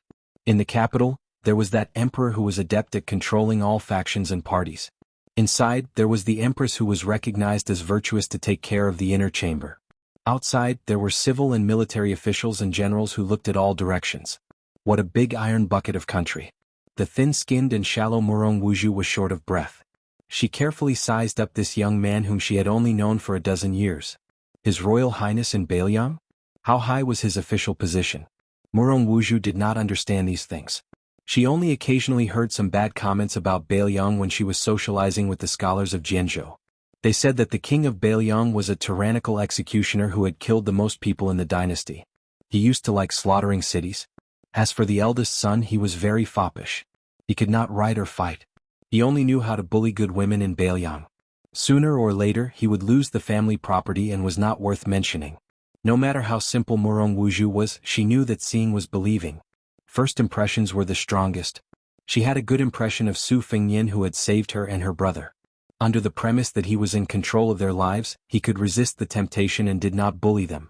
This was 100 times better than those aristocratic scholars who were full of benevolence, righteousness, and morality but secretly had obscene eyes. She was so simple. In the past, she had accepted her fate to be captured and played by ancestor Xin Yuan. Now, she accepted her fate to warm the bed for His Royal Highness one day. Murong Wuju looked at the handsome face. Even if she took 1,000 steps back, he was very good-looking when he was young, wasn't he? Among the siblings, Murong Tonghuang, who was the one who made the decision since childhood, saw the look in his sister's eyes and felt helpless. Su Fengyin was extremely disgusted with the scholarly men's penchant for cutting off their sleeves. Of course, he kept a respectful distance from Murong Tonghuang. However, he quite liked this guy's unscrupulous ruthlessness in order to achieve his goal. He was truly ruthless if he dared to be ruthless to himself. If a man could endure the disgust and throw flirtatious glances at another man, he would be unlucky to be born in a small family. If he was given a bigger stage, he would be good at dancing. Since Murong Tonghuang's words and actions were straightforward, Su Fengyin couldn't disappoint him. He gently kicked away the tiger Kuei King Kong, who was biting his robe, and said with a smile, "If you want to use Bailiang's tiger skin as a banner to intimidate others, you don't need to hide it. Since I've eaten my fill and have nothing better to do, I won't be so shameless. However, I'll say the ugly words first. At least we're in the same camp now. Don't stab me in the back and think about giving Mount Hui a proof of your allegiance. We can't let you and your sister take all the good things." Murong Tonghuang nodded and said gloomily, "After we stepped out of the family, we didn't think about going to the Xinyuan family to live an ignoble existence. However, since His Royal Highness said so, I also hope that Your Highness won't use us to win over Mount Hui. So." Su Fengyin waved his hand and shook his head. "Then you're underestimating me, Su Fengyin." Murong Wuju whispered softly, "Su Fengyin?" Su Fengyin said with a smile, "Isn't the name nice? A phoenix won't perch unless it's a parasol tree. You two are quite fated, right? My courtyard in Bailiang Palace is called Parasol Garden. If you have the chance, you can go there and play. Don't worry, I really don't have any thoughts about you two. I also feel that it's a waste of saliva to keep talking about this. In the future, don't be on guard against this. Do you see the big sister holding the white cat? I like her. If we're talking about her face and smooth skin, then Big Sister Pei, or Aunt Pei, who wears the veil hat with you two, is definitely more outstanding than you two. You two are guarding against me like you're guarding against a thief. It's very hurtful." Murong Wuju giggled. As a result, she was glared at by Murong Tonghuang, but this time she didn't shrink back for the first time. Su Fengyin looked at Murong Tonghuang and said helplessly, "You can't protect your sister for the rest of her life. She has to get married and take care of the family alone. When that time comes, don't tell me that you're still following behind your sister. Aren't you afraid that your future brother-in-law will dislike you for being an eyesore?" Murong Tonghuang coldly snorted and said, "That'll have to wait until she finds that kind of man. Once she finds that kind of man, it's fine even if she wants me to die." Chapter 297. Su Fengyin was speechless. He could only turn around and smile at Huang Manor. In the next few days, His Royal Highness unexpectedly did not go to the Taoist Master Mansion, nor did he go to the Mount Huinyo Gang.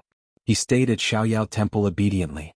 He would either ask the old god of swords about the flaws in his life-saving saber techniques or ask the old Taoist master about the essence of the talismans in Mount Longhu. Especially the latter, he rarely met a junior at the foot of the mountain who was willing to let His Royal Highness enjoy being his master. He told him everything he knew. During this period, he especially went to the library at the top of the mountain and brought down many Taoist cloud talisman secret scriptures. The old and the young talked until dawn. Probably because he was afraid that His Royal Highness would say that he did not know anything, Zhao Shituan even picked up a few talisman incantations that were feared by ordinary Taoists. While he was cramming, he explained the mysteries to His Royal Highness. It should be known that Zhao Shituan was very talented when he was young. Unfortunately, he had the same problem as the Shenyuan Great Plate. In every field, he did not ask for in-depth knowledge. After being provoked by His Royal Highness, he gritted his teeth and even piled the extremely obscure book of Taishang Jingyi Dongxian Law collection on the table. On this day, Su Fengyin finally stopped strolling around at the foot of the mountain. He pulled Huang Man'er called Murong Wuju and Murong Tonghuang to go to the back of the mountain behind a Taoist temple. Only Qing Niao followed them, holding a bamboo basket. Murong Wuzhu was probably careless that day, but after confiding in His Highness who was wearing a tiger skin, she was much more at ease than her younger brother. She softly asked, "Your Highness, what are you doing?" Huang Manor said honestly, "Picking hawthorns." Su Fengyin nodded and smiled. When the old Taoist master went to Bailiang to take my brother as a closed-door disciple, he talked for a long time but did not get to the point. Only hawthorns are more pleasing to Huang Manor. Murong Wuzhu felt that this was unimaginable. Su Fengyin picked a hillside and sat down. Huang Manor came and went like the wind. One handful of hawthorn after another, he quickly filled up the small bamboo basket. Blue Bird simply placed the bamboo basket on the ground. Murong Wuzhu was still at a lively age, so she went to pick the hawthorn with Blue Bird. Su Fengyin and Murong Tonghuang were sitting at a distance from each other, while the two tiger kuei were rolling all over the mountain. A cool breeze brushed past his face. Su Fengyin closed his eyes and concentrated. He stroked the overlapping spring thunder embroidered winter and let his imagination run wild. The stones of other mountains could be used to improve jade. Even with the help of the 9 bushels of rice Wei Shuyang, it was still difficult to study the cloud pattern of the Fujiang red armor. However, after the guidance of the old Taoist master Zhao Shituan, many of the obstacles were easily killed by the sloppy old Taoist who knew the secrets of heaven. This made him suddenly enlightened. The only pity was that he lacked a Buddhist monk who knew the secret. Otherwise, Su Fengyin was confident that he could completely turn the Fujiang red armor into something in his pocket. Murong Tonghuang asked softly, "I heard that your Royal Highness killed many scholars in Gangnam-do." Su Fengyin said calmly, "Compared to Su Shao, it's still much less." Murong Tonghuang frowned, "Why do you want to go against scholars? Don't you know that public opinion can confuse gold and make you and your father go down in history and infamy?" Su Fengyin wiped the spring thunder with his slender fingers and said slowly, "The winner takes all. Think about it, the history books of the 8 kingdoms of spring and autumn were all written by the historians of the Liang dynasty. For those who wanted their ancestors to be known as loyal ministers, even if they only left a dozen words for their descendants, they would not hesitate to become officials in the new imperial court. For those who wanted their fathers not to be known as traitorous ministers, they would even rush to the capital and rack their brains to please the Hanlin emperor. They would cry and shout, wishing that they could present their wives and concubines with both hands. Isn't there a ridiculous story of someone who asked his wife to take off her clothes to warm his hands with her breasts?" Murong Tonghuang said seriously, "Your Royal Highness, you can't generalize." Su Fengyin opened his eyes and said calmly, "I understand this. It's not that Su Shao didn't admire scholars from the bottom of his heart, but it seems that not many of them had a good ending. Sun Ping of Hezhou, who submitted the 21 treatises on governance, was cooked by the people. Zhao Guangling vomited blood and died in the military tent outside the West Shu imperial city. Li Yishan, who used to be a judge of civil and military affairs, was killed by some literary giants who were also scholars. He was implicated and finally escaped to Su Zhao's side to survive. Of course, you can continue to say that this is a generalization. However, as a member of the Northern Liang Mansion, I have seen the graceful bearing of many famous people. Indeed, they can write beautiful poems. Regardless of whether it is killing with words or singing praises, they are all top-notch. Fame and fortune, fame and fortune. Do you know why the name comes before the word fortune? Saint Zhang of the North once said that there were 3 immortals. The first was to establish virtue, the second was to establish one's words, and the third was to establish merit. This was the answer and also the basis of why scholars look down on martial artists. How many scholars went to establish virtue? Studying back and forth, the most they did was to establish their words. Establishing one's words, accumulating one's character, earning fame, bringing honor to one's ancestors, leaving one's name in the annals of history, how could they care about the people's hunger and hunger? Su Fengyin said softly, "When I was in Gangnam-do Baogua Temple, I heard the famous scholars of Jiangnan talk about righteousness and profit. In the end, it was just a poor scholar who originally didn't have the qualifications to enter the banquet who sought profit for the people. What kind of scholars do you think those famous scholars are? They only know how to recite the wind, the flower, the snow and the moon, talk about profound mysteries, and if the whole world applauds, is it really good? Reading 10,000 books, there's no book that you don't read, no scriptures that you don't understand. Don't you know that there is a frozen bone outside the Vermilion Gate? Is that a scholar's scholar?" Su Fengyin laughed and said, "You might not believe it, but after Xiang Fan Confucian Wang Yangming committed suicide, he was originally at the top of the list of traitorous officials. It was Su Xiao who had a quarrel with the old Grand Secretary, rolled up his sleeves and personally cut it off.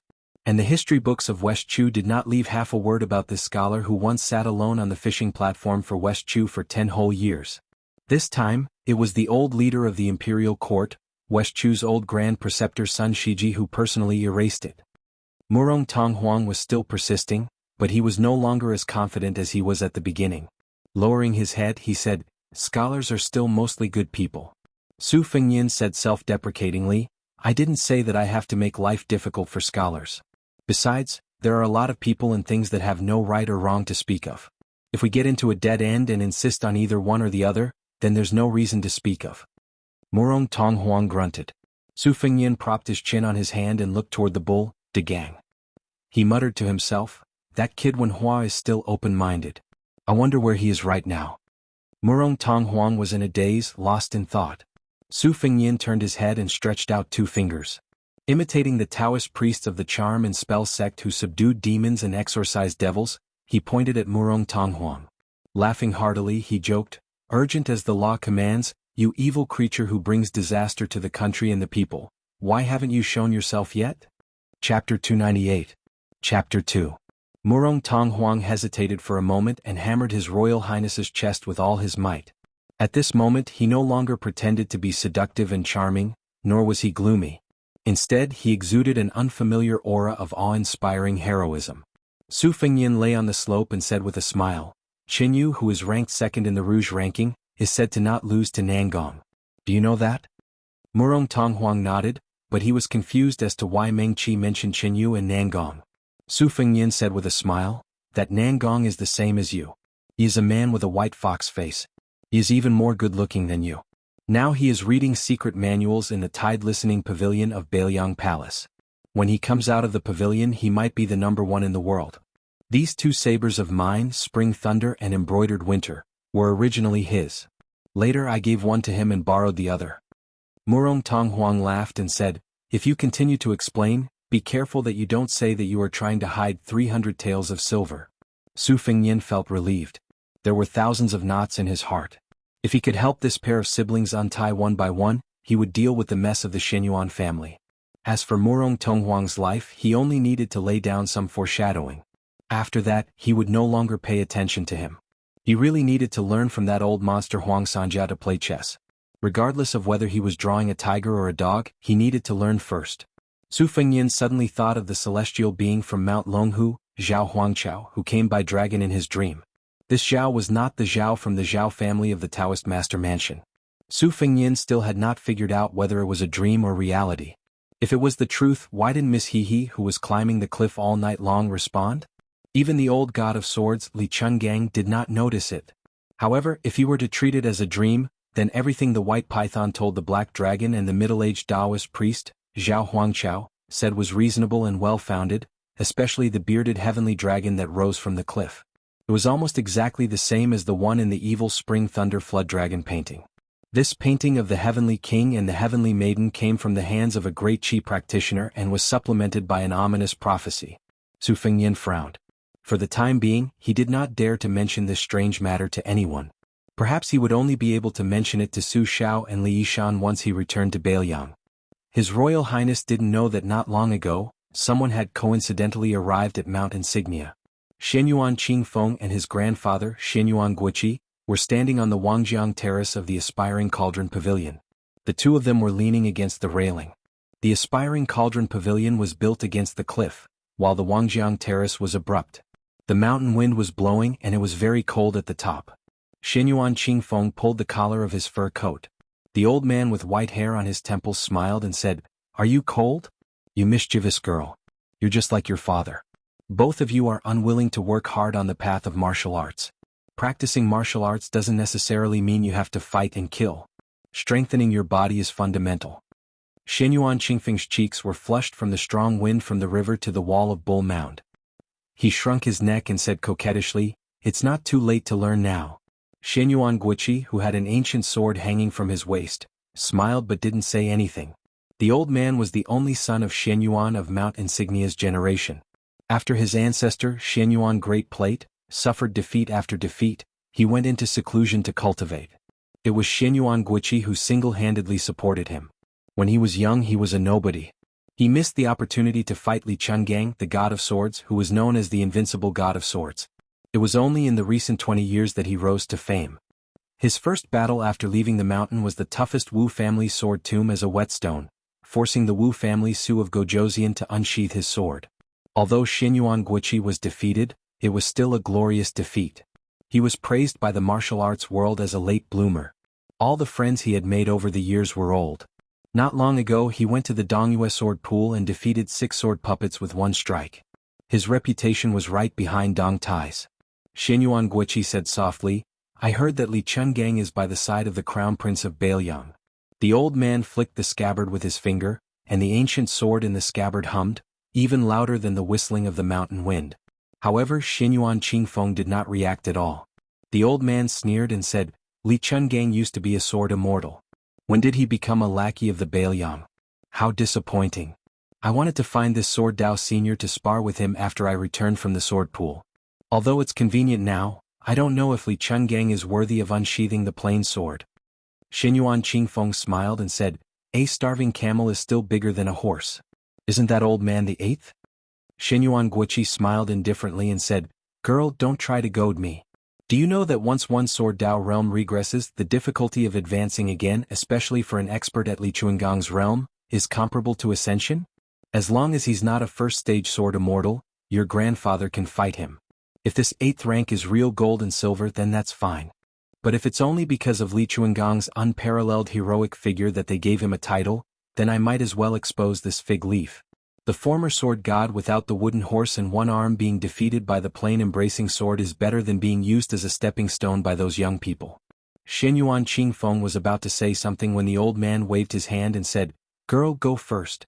Don't catch a cold from the wind. That bookish father of yours is going to nag me for a month or so." Xianyuan Qingfeng left the aspiring cauldron pavilion with a gloomy expression. How could one survive in the Xianyuan clan where martial arts fanatics gathered? Xianyuan Qingfeng walked in the pavilion. There were bookshelves on both sides, and her slender hands slowly touched the secret manuals arranged according to the pronunciation of the first word. Her eyes were dull. The ancient books that her fingers touched were all martial arts secret manuals that Jianghu dreamed of. She had read most of them and memorized them in her mind. Because she knew that once she got married, she would no longer be allowed to enter the aspiring cauldron pavilion, even if it was to find a son-in-law. Therefore, she had been painstakingly memorizing the contents of the secret manuals all these years, page after page, book after book, hoping that she could find a man she could rely on in the future to revitalize the first wife's branch whose spirit had been sapped by her scholarly father and restore the glory of a great sect. After walking out of the aspiring cauldron pavilion, Xianyuan Qingfeng's face was filled with determination. An old woman who had taken care of Xianyuan Qingfeng since she was young hurriedly ran over and whispered, "Miss Yuan Tingshan is back. There are signs of him being seriously injured and dying." Xianyuan Qingfeng calmly asked, "Can he be saved?" The old woman shook her head and said, "Using normal methods, he'll definitely die." Xianyuan Qingfeng stood there in a daze, as if her soul had left her body. The old woman said sympathetically, "Miss, if Yuan Tingshan dies, then so be it. Just find another young man and nurture him with all your heart." Xianyuan Qingfeng's lips turned pale as she murmured, "There's no chance for that." She suddenly turned around and walked past countless bookshelves in the pavilion to the Riverview Terrace. With a plop, she knelt down behind Xianyuan Guiqi. The old man, who had mastered qi cultivation, remained silent and didn't ask anything. Xianyuan Qingfeng put her hands and knees on the bone-chilling green jade floor and said in a low voice, "Grandpa, please save Yuan Tingshan's life." Xianyuan Guiqi said something that others couldn't understand. "If you want to have the ability to humiliate others, you must first have the ability to humiliate yourself." Xianyuan Qingfeng's body began to tremble more and more violently. In the end, she lay on the ground, feeling as if a knife was twisting in her heart. She sobbed and said, "Grandpa, why did the great ancestor choose me for dual cultivation? Why? As long as Grandpa can save Yuan Tingshan, as long as Yuan Tingshan can withstand 10 strikes from the great ancestor, Qingfeng won't have to be a bull anymore." Xianyuan Guiqi shook his head. A middle-aged Confucian scholar who resembled Xianyuan Guiqi walked into the Riverview Terrace while coughing. His hair was tied up in a bun, and he held the forbidden thunder mantra of virtue in one hand and covered his mouth with the other. After releasing his hand, he put his hand behind his back, leaving behind a pool of blood. Xianyuan Guiqi was slightly angry. Jingqing, since you're not well, don't walk around. Xianyuan Jingqing said bitterly, life and death are predestined. Just accept your fate. Xianyuan Guiqi, who had his back to the father and daughter, waved his sleeve. Clearly he was quite angry. Xianyuan Jingqing took the Taoist book from his bloody hand and held it tightly. He bent down, freeing his hand to support his daughter. Xianyuan Qingfeng's limbs were already weak, but at this moment, a surge of strength surged up and she threw her father's hand away. She cried and cursed, "You don't deserve it." The eldest grandson of the Xianyuan family, Xianyuan Jingqing, had a bitter expression on his face. He said softly, "Let's go. Your mother has warmed a pot of Angelica wine for you to warm your stomach." Xianyuan Qingfeng stood up shakily and staggered out of the Wangjiang terrace, leaving Xianyuan Jingqing with a resolute and desolate back view. Xianyuan Guiqi was angry at his son's lack of struggle and lamented his misfortune. He raised his voice and reprimanded, "Look at you. Back then, in order to marry a loose woman who could be anyone's wife, you disgraced the family. What have you been doing all these years?" Xianyuan Jingqing said calmly, "Reading. Reading the spring and autumn annals of righteousness. Reading Taoism without action. Reading Buddhism with compassion." Xianyuan Jingqing said word by word, neither warm nor angry. His tone was extremely slow. Indeed, if it wasn't for his gentle temperament, how could he have endured 20 years of supercilious suppression? The other two branches were already riding on top of his head to shit and piss, but this scholar never uttered a word, only reading his book. Jingqing wants to let the ancestor know that his so-called understanding of the three religions is bullsh*t. Xianyuan Jingqing walked to the railing and stood side by side with Xianyuan Guiqi. Xianyuan Guiqi was so angry that his eyebrows were twitching. He wanted to slap this good-for-nothing son of his to death. Xianyuan Jingqing smiled. He held the forbidden thunder spell of virtue tightly. Blood seeped into the pages. He said, "Since I can't become an immortal Jinren, shut up. You disgraceful thing." Xianyuan Guiqi slapped his son's face and walked away. Obviously, if this middle-aged scholar was allowed to continue, his words would only shock people to death. Xianyuan Jingqing, who was slapped, was indifferent. He looked at Longhu. Logically speaking, with the strength of Xianyuan Guiqi's hand, even if he restrained it, the slap on Xianyuan Jingqing's face would not disappear in a flash. When there was no one left in the Wending Pavilion, he threw out the forbidden thunder spell of virtue and leaped over the railing. He flew out of the bull mound and went straight to the surface of the Dragon King River. When he fell in midair, he stepped on the book with the tip of his foot and swept across the sky like an eagle or a falcon. The world's Jinren was so close that they could not recognize him. Xianyuan Jingqing floated across the Dragon King River. The first time his foot landed on the shore, it created a big pit. The second step was slightly smaller and the third step was even smaller. He took 7 consecutive steps, each step stepping on the pit like a blooming lotus. A lotus appeared with each step. After 7 steps, the ground was already covered in dust. Chapter 299. Chapter 3. His Royal Highness's talk about fame and fortune is quite insightful. If a scholar fishes for fame and compliments, it may seem easy, but in fact, it's no different from a merchant. A famous scholar's mysterious talk harms the country. This scholar is not a scholar. Holding the scriptures at home, laughing at the frozen bones outside the door. This kind of reading is indeed not reading. It's just reading the impolite, heartless and unrighteous heavenly book. Mount Hui Xianyuan Jingqing, on behalf of Zhang Xuanping, who is both a teacher and a friend, pays his respects to His Royal Highness. Xianyuan Jingqing, on behalf of Wang Yangming, a scholar from Xiangfan, pays his respects to the King of Bailiang. Finally, Xianyuan Jingqing pays his respects to the King of Bailiang on behalf of all the poor scholars in the world. Su Fengnian widened his eyes and looked at the scholar in green who was walking towards him. He didn't know that this guy was eavesdropping just now, and he couldn't detect the flow of his qi at all. When they were 30 steps away, the man who called himself Xianyuan Jingqing bowed 3 times in a row. After straightening his back, he stopped moving forward. Murong Wuzhu, who was squatting beside His Royal Highness and picking hawthorns, dropped her hawthorns on the ground when she heard the 2 words Xianyuan. Murong Tonghuang was a little calm, but his knuckles were blue, revealing the panic in his heart. For the siblings, the Xianyuan clansmen on the Bull Mound were not the Jianghu individual immortals who enjoyed the good fortune of the land alone, but the devil who played Jianzhou in the palm of his hand. However, Murong Tonghuang still fiercely pulled away his sister who was trying to grab Su Fengnian's sleeve. He almost helped her stand up and walked away. It seemed that he didn't want to be implicated, but Su Fengyin and Murong Tonghuang's lips almost curled up at the same time after they separated. Obviously they had a tacit understanding.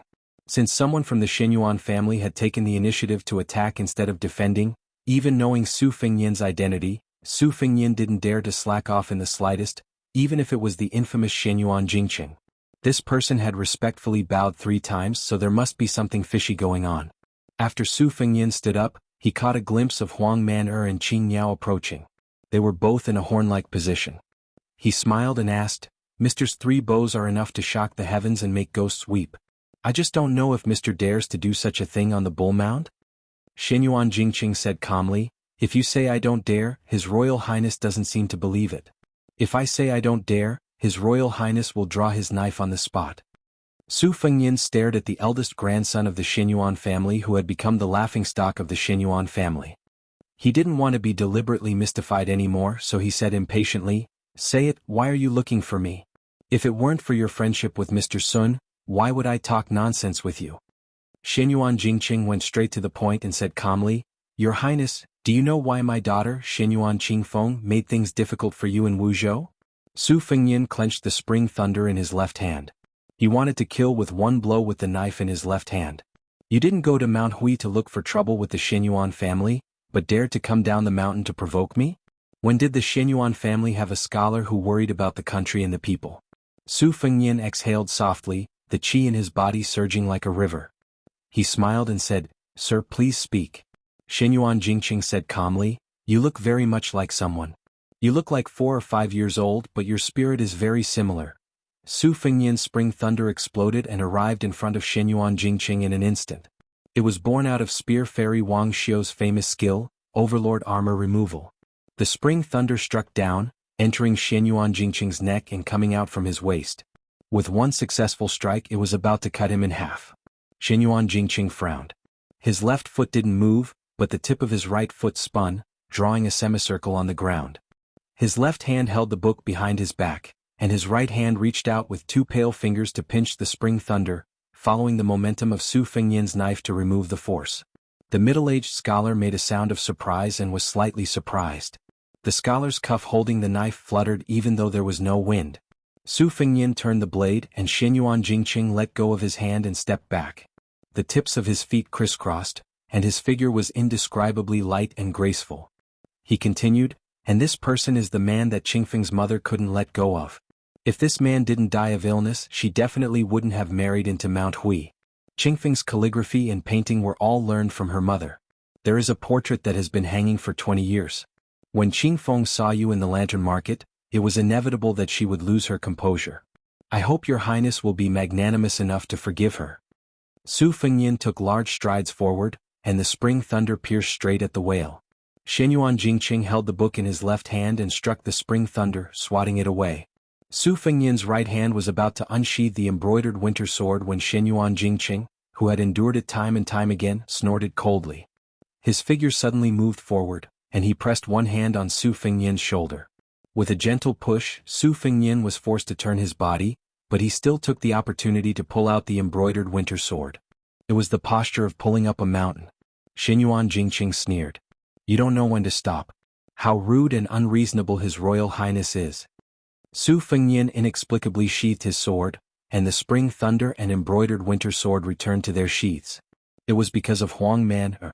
He smiled and said, "Last time when I went to the tomb outside Jianghu city, I saw a few wine cups. Were they all yours, sir?" Xianyuan Jingqing nodded dejectedly and asked, "Why did you sheathe your sword at the last moment?" Su Fengyin pointed at Huang Man-er who was squatting in the distance and smiled. "My little brother knows if others have any ill intentions." Xianyuan Jingqing said with mixed feelings, "He was born in the Vajra realm." Su Fengyin was puzzled. "Pardon me for asking, but you are obviously a martial arts expert. How did you end up in such a state at Bulgang?" Xianyuan Jingqing calmly revealed the earth-shattering truth. "Qingfeng's mother and Xianyuan Great Pan were dual cultivating to take revenge on me. Now this old ancestor wants Qingfeng to enter Bulgang again." Xianyuan Jingqing's voice was steady. He did not deliberately lower his voice to cover his ugliness. Murong Tonghuang and Murong Wuzhu looked at each other. Even the thick-skinned Su Fengyin was stunned.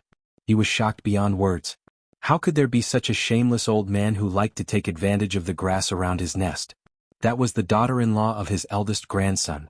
In the end, he did not even let go of his great-granddaughter? He would rather kill the wrong person than let go of the wrong person? Compared to this sensational inside story, trying to kidnap the Murong Shuangbi was not worth mentioning. Xinyuan Jingqing said bitterly, this old ancestor did not indulge in beauty. It was because he wanted to achieve the immortal Jinren realm that he took an unorthodox path. Su Fengyin scolded, **t. Whether it is the Dao sex bedroom technique or the esoteric sex dual cultivation, Xinyuan Jingqing, are you still a man? Xinyuan Jingqing said indifferently, I have learned all the secret exercises of Mount Hui's Wending Pavilion in 20 years. I have taken a fork in the road with no return. I'm not afraid of death. I only ask for the safety of the mother and daughter. Xinyuan Jingqing said slowly. He coughed a few times and covered his mouth. The blood stains were scarlet. It was a ghastly sight. Su Fengyin could not keep up with the thoughts of this sickly scholar. He asked, can you fight with Xinyuan Great Plate to the death? I heard that this old monster's strength is very strong. The Taoist classics in Xinyuan Jingqing's hands were already stained red. He put them behind his back. He smiled at Su Fengyin and said, I can. He wants to achieve immortality. I will let him experience it. However, the immortal Jinren realm that I have achieved is not really immortality. Therefore the outcome is 50-50. However, after I die, what will happen to the mother and daughter? I have been thinking about this problem. That is why I have been waiting for His Royal Highness. Today I came to see Your Highness. Your first blade was excellent. Not to mention that your bladesmanship is accomplished. Your blade is even more ruthless. Xinyuan Jingqing sincerely asks for Your Highness' help. In this world, only Your Highness can save the mother and daughter. Su Fengyin was shocked again. Xinyuan Jingqing continued, once Xinyuan Great Plate dies, only my father Xinyuan Guiqi and my younger brother Xinyuan Jingxian will be troublesome in Mount Hui. If these two die, as long as Your Highness can protect Qingfeng's life, you can use her as a puppet to control the bull gang. Su Fengyin asked, is this a trap set by the Xinyuan family? Xinyuan Jingqing shook his head and said, no. Su Fengyin was helpless. He shook his head and said, if it is as you said, it is not difficult for me to do it. However, you must help to get rid of either Xinyuan Guiqi or Xinyuan Jingxian. Otherwise it will be too difficult for a helpless Xinyuan Qingfeng to swallow an elephant. Xinyuan Jingqing said without hesitation, all right. I will go up the mountain and kill Xinyuan Jingxian first. Su Fengyin was speechless. Was this man completely crazy? Xinyuan Jingqing looked at the navy blue bull gang and murmured, I am here. This mountain man went up the mountain to kill people. Chapter 300. This bull hill that confronted the mansion of Taoist master was really a mixed group of good and bad people. Enjoying the good fortune of the land alone? Su Fengyin sat back on the hillside and wrote a few names on the ground with the spring thunder. He asked Murong Tonghuang, how much do you think Xinyuan Jingqing's words can be trusted? Murong Tonghuang sneered, even if Xinyuan Jingqing really endured the humiliation for 20 years, it's hard to guarantee that this lunatic won't attack His Highness. Killing Xinyuan Dandan and Xinyuan Jingxian, this person will definitely die. But Xinyuan, the Grandmaster of Swordsmanship, has been guarding Mount Hui for hundreds of years. How can His Highness's 100 cavalrymen easily suppress him? It's better to let two tigers fight than to lure the tiger away.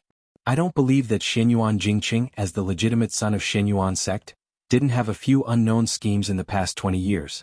Once His Highness dies in the Bull Hill, Bailiang will only vent his anger on Mount Hui. The mother and daughter took advantage of the chaos to enter Jianghu. They are really free birds flying in the sky. If Xinyuan Jingqing is really sincere, kowtowing to His Highness 3 times and exposing his own scandal is nothing. Su Fengyin nodded, it's probably true that Xinyuan Jingqing wants to turn against his family. Su Fengyin sighed, 20 years to achieve immortality through unorthodox methods and overturn hundreds of years of foundation with his own strength. Why does it sound so chilling? Murong Tonghuang had a pair of silkworm eyebrows, but he usually looked more charming than heroic. At this time he raised his eyebrows and smiled even more gloatingly, the Xinyuan family should have fallen apart and died long ago. Su Fengyin took the hawthorn from Huang Man, and sat cross-legged. He put the hawthorn in his robe and threw one into his mouth. He waved to Murong Tonghuang and said, don't be in a hurry to say angry words. The onlooker sees the situation clearly. You're half an outsider. We're not in a hurry to go up the mountain. You can talk about it casually and see if you can find some clues. No matter how inexplicable it is, in the end there are only two paths, go up the mountain or not. Murong Tonghuang nodded and said, going up the mountain your highness has to take a lot of risks. I'm afraid this is also the original intention of Xianyuan Jingqing to endure until now. He may not be willing to fall out with his family until he has a chance to rely on a strong external force. Otherwise, with Mount Hui's family background, only a land immortal like Qi Xuanzhen can come and go like walking on flat ground. Xianyuan Jingqing is obviously not so strong. When the snipe and the clam fight, the mother and daughter will reap the benefits. In fact, it's better if your highness doesn't go up the mountain. Or rather, you can go up the mountain slowly and let Xianyuan Jingqing fight with all his strength. I believe that by that time, Hui Mountain's vitality will be greatly damaged. However, if you want to fish in troubled waters at this time, it's far better to take the risk and go up the mountain to hold the line for Xianyuan Jingqing. Su Fengyan always couldn't finish the hawthorn because he almost finished one. Huang Man had already carefully wiped a handful with his sleeve. Su Fengyan wiped the carelessly written words on the ground with spring lightning and threw some hawthorns to the siblings. He said with a smile, go up the mountain, we have to go up the mountain early. Murong Tonghuang frowned and said, why? Su Fengyan stood up and looked at Bull Gang and said softly, to watch a fight. Murong Tonghuang asked carefully and tentatively, your highness is addicted to martial arts? Su Fengyan said self-mockingly, I'm just greedy for life and afraid of death. Of course, there are also the thoughts of chivalrous heroes who want to say beauty since childhood. Murong Tonghuang turned his head and couldn't help laughing. The words chivalrous heroes could be said by anyone, but it was said by the eldest son of Ren too, who made the whole Jianghu tremble under the sound of horse hooves. It was ridiculous. Su Fengyan said with a smile, laugh if you want. Although Murong Tonghuang had let down some of his guard, he didn't have the guts to be presumptuous in front of his royal highness. Of course he didn't dare to make fun of him. Su Fengyan patted Huang Manor's head and said, let's go to Mount Hui. Tear apart whoever blocks the way. Huang Manor's originally turbid eyes instantly blossomed with light. Su Fengyan turned to Bluebird and said, go to Xiaoyao Temple and tell the old god of swords and the Phoenix Battalion. You'd better bring the instant spear. We'll meet at Qinglong Creek. This time we'll play big. By the way, I'll remind the old celestial master Zhao Shituan that Mount Longhu better not get involved. You can explain to the old celestial master that Xianyuan Jingqing invited us to go up the mountain. Let him know that this is a family matter of Mount Hui and not me trying to make trouble for the Xianyuan family. Bluebird held the bamboo basket and nodded, got it. On top of the mud wall of Xiaoyao Temple, old Taoist Zhao stretched his neck and looked at the middle-aged Confucian scholar who was walking on the river. Li Chungang sneered, this old man really doesn't understand the ways of the world. Back then, heavenly phenomenon aside, a Finger Shen realm cultivator could rank among the top 10 in the world. Now, Finger Shen realm cultivators are as worthless as roadside cabbages. Are they embarrassed to greet people if they're not in the Vajra realm? Zhao Shituan, who had just touched the threshold of the Finger Shen realm, blushed and said, old brother Li, you must be joking. These 30 years in the Jianghu are indeed different from the previous 30 years. There are many geniuses and freaks, but there aren't as many Vajras as dogs. His Royal Highness going out to travel is naturally different from ordinary people roaming the Jianghu. If Su Fengyan wasn't the son of the king of Beiliang and his Royal Highness could be hereditary, how could he have met Wu Luding who blocked the river? How could he have met the 11th Wang Mingyin? Even more so, he wouldn't have been humiliated by Xianyuan Jingqing who had just arrived at Mount Longhu. It's not that the Jianghu is changing too quickly, but that old brother Li is following this brat who's too eye-catching. How could a Jianghu person without any ability dare to humiliate himself in front of the heir of Beiliang? Let's not talk about old brother Li, these 100 elite Phoenix Battalion are enough to make a big pot of water. Small fishes and shrimps would have been slapped to death long ago. Li Chungang snorted and said, what's up with this Xianyuan Jingqing who floated down the bull mound? What's up with your so-called immortal Zhenren realm? The old celestial master stroked his beard and squinted his eyes. This young man has a tough life. He's very talented, but as the eldest grandson of the Xianyuan family, he chose not to walk the path of martial arts. When he went down the mountain to take the imperial examinations, he fell in love with a Jianghu woman who didn't know how to repay kindness. That woman didn't come from a good background, but she was stubborn. She probably didn't want to be brought up to Mount Huishan. Xianyuan Pan saw the opportunity and used both the carrot and the stick to dual cultivation. As for whether Xianyuan Pan had the intention to force his grandson to practice martial arts, only God knows. In the past 20 to 30 years, Xianyuan Pan had devoted himself to cultivating the joyful Zen and the art of sex. He had no taboos at all. A few yellow crowns from Mount Longhu had been killed by him. However, those Taoist nuns were also strange. After the incident, they did not say a word. Instead, they took the initiative to be cauldrons at Yunyu Zhang's side. Xianyuan Pan's ability to control people was impressive. This old bastard was already popular with women when he was young. I heard that in the past 2 years he took a fancy to Xianyuan Jingqing's daughter, Xianyuan Qingfeng. I guess this time he finally crossed Xianyuan Jingqing's bottom line and no longer swallowed it. However, I'm not sure how Xianyuan Jingqing became an immortal Jinren. I only know that this kid has been borrowing books from the Celestial Master residence for the past 20 years. He's always been on good terms with my arrogant nephew, Zhao Danping. How strange, I'll have to ask Zhao Danping later. The old god of swords sneered, looking at his ocean of qi. It's the reverse path of seeking death. It's not worth mentioning. The old celestial master said regretfully, if this kid wasn't so eager for success, the land of bliss on the stone tablet would be worthy of its name. The old god of swords spat and said, if he didn't seek death and used his life to exchange for the realm, would he just watch his daughter enter the mouth of that old bastard Xianyuan Pan? Zhao Shituan put his hands in his sleeves and sighed continuously. He frowned and said, Brother Li, do you think His Royal Highness will take over this hot potato? Li Chungang said without hesitation, nonsense, it's at least a battle of Xian Finger against Xian Finger. It might even be the peak battle of celestial phenomenon. Would that kid not go? Zhao Shituan still sighed and said, if that's the case, Jiangdong Xianyuan will really be unable to recover for at least 30 years. Li Chungang sneered and said, Xianyuan and Sword Pool are already a few levels lower than the Wu family sword tomb. Back then, the Wu family sword master came out and defeated 10,000 riders with 9 swords. That's true glory. Xianyuan and Sword Pool are nothing. Can they stand shoulder to shoulder with the Wu family sword tomb? It's all the flattery of those bastards in the Jianghu. Seeing Blue Bird carrying a bamboo basket of hawthorns towards Xiaoyao Temple, the old god of swords asked, are you going to Mount Huishan later?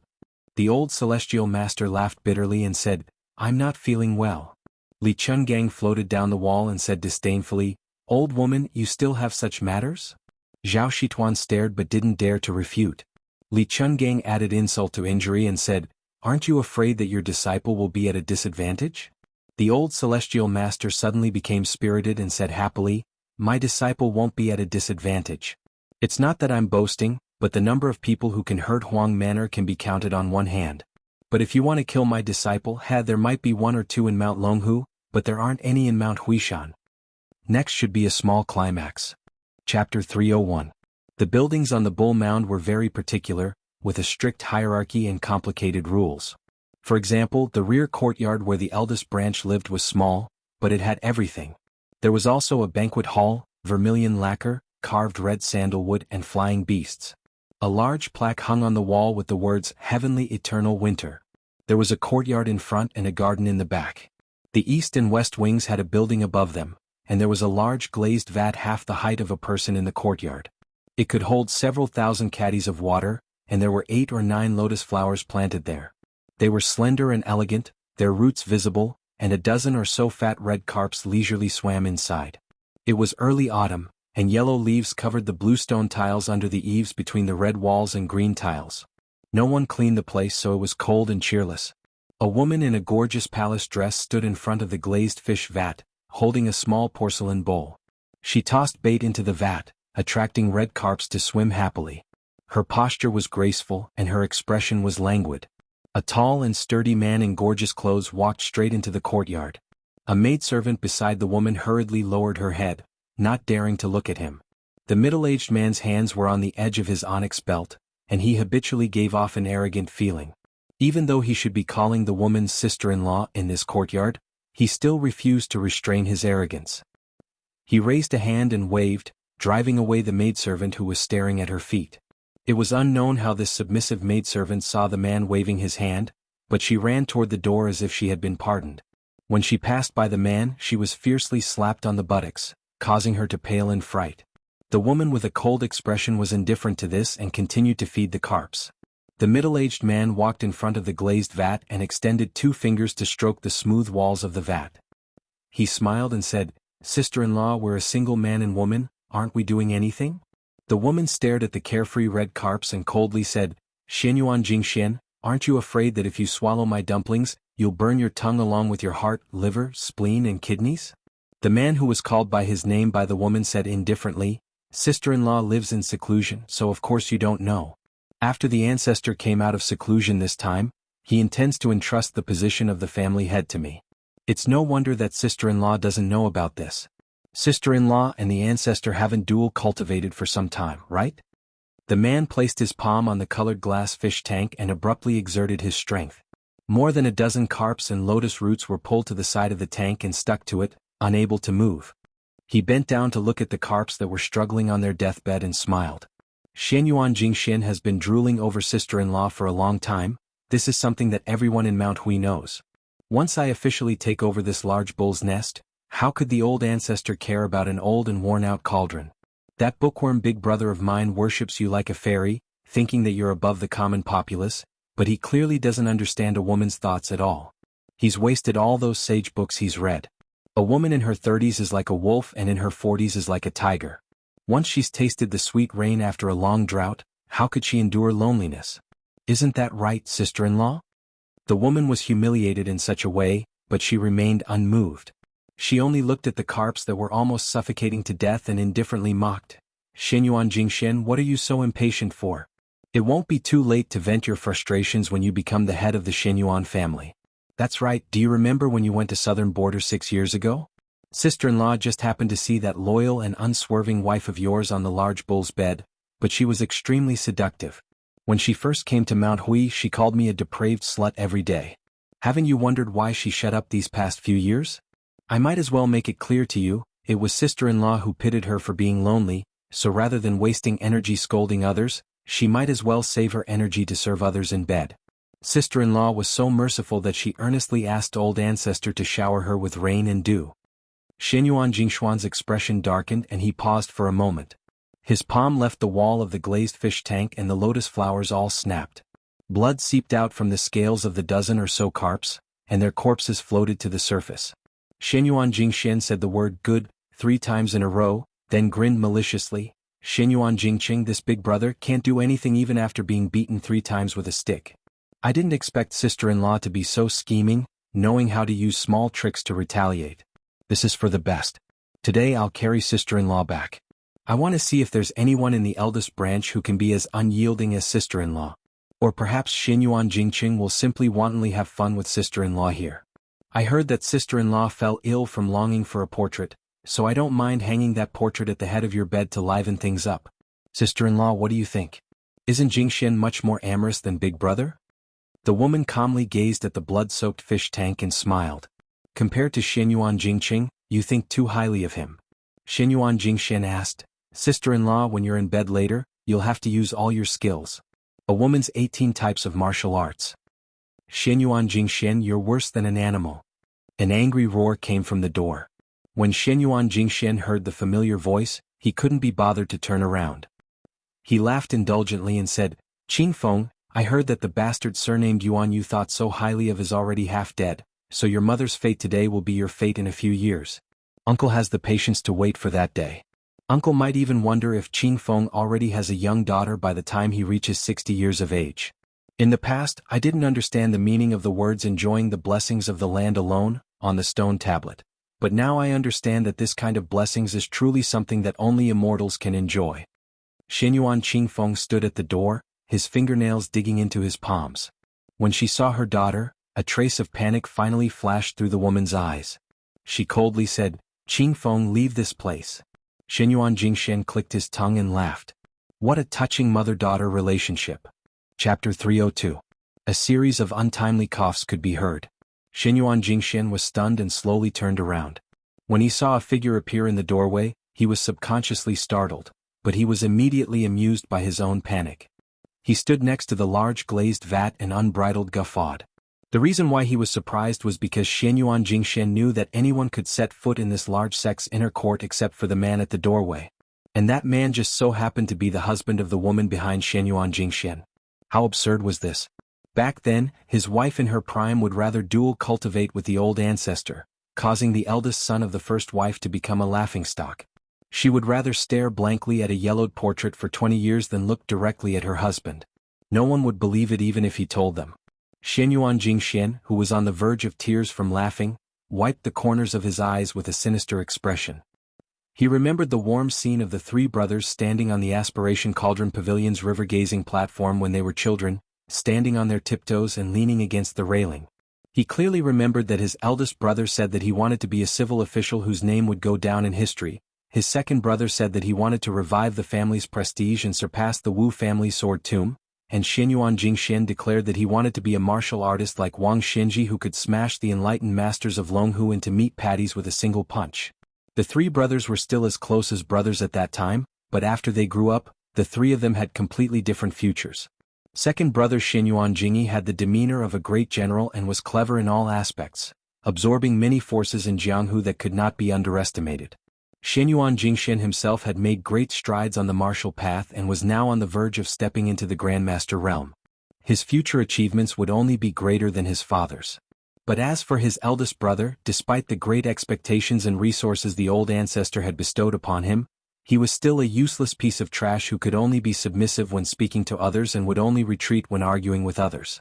In the Xianyuan family, where martial arts were highly valued, how could a martial arts fanatic like Xianyuan Jingxian respect an older brother who had never touched a sword or a staff and only knew how to hold a few books? After coughing, the middle-aged scholar still did not enter the courtyard. He covered his mouth and said vaguely, "Jingxian, you should have waited a little longer. Unfortunately, you've never had much patience since you were young. This is not good." Xianyuan Jingxian seemed to have heard the funniest joke in the world. He had just stopped laughing when he couldn't help but laugh again. He placed his hands on his agate belt and looked straight at his sickly older brother, Xianyuan Jingqing. "Eldest brother, what do you think I should have waited? Should I have waited for you to become the head of the family with your righteousness and morals? Should I have waited for my niece to become a pitiful cauldron furnace, or should I have waited for my fathers to run out again?" Jingxian Jingshuan's father, Jingshuan's father, but eldest, use my eldest, even my is tus Xianyuan Jingqing loosened his grip and nodded. "Go on." Xianyuan Jingxian chuckled. "I've endured it for many years and I really don't want to endure it any longer. 2. Xianyuan Qingfeng's expression changed drastically. The pale-faced scholar slowly said, "But you know that this kind of excessive enthusiasm is like a tree without roots. It has no long-term benefits to the martial path." Xianyuan Jingxian rubbed his stomach and sneered. "You sure are sincere when you say these words. It enlightens me. My stomach hurts from laughing." Xianyuan Jingqing turned to look in the direction of Bull Landing and murmured, "Mount Hui will only be cleaner when it snows heavily in winter. Our family is really too dirty." Xianyuan Qingfeng extended his hand and motioned for his mother to leave the courtyard and stay away from his uncle who had reached the finger-profound realm. But the woman did not move. She would never approach that man of her own accord. The middle-aged scholar stared deeply at her and smiled faintly. There was an indescribable sense of open-mindedness and relief. He, who had never set foot in this courtyard, actually walked over the threshold for the first time. She and Xianyuan Qingfeng were both dazed. Xianyuan Jingxian still had a disapproving and arrogant expression. He sneered, "Big brother, what? Are you going to beat me with a book?" Xianyuan Jingqing shook his head. "Mount Hui cannot be built without destruction. Xianyuan Great Pan has already led Mount Hui down a fork in the road. Today I will turn it back on the right path. In terms of martial talent, you and Xianyuan Jingqing cannot compare to me. You are the finger-profound realm, so I will kill you with the finger-profound realm." The middle-aged scholar spoke unhurriedly. The sleeves of his wide green robe fluttered elegantly. The mother and daughter only saw this man who had stood aloof from worldly affairs his entire life walk straight toward Xianyuan Jingxian. He seemed to be walking slowly, but he arrived in front of Xianyuan Jingxian in the blink of an eye.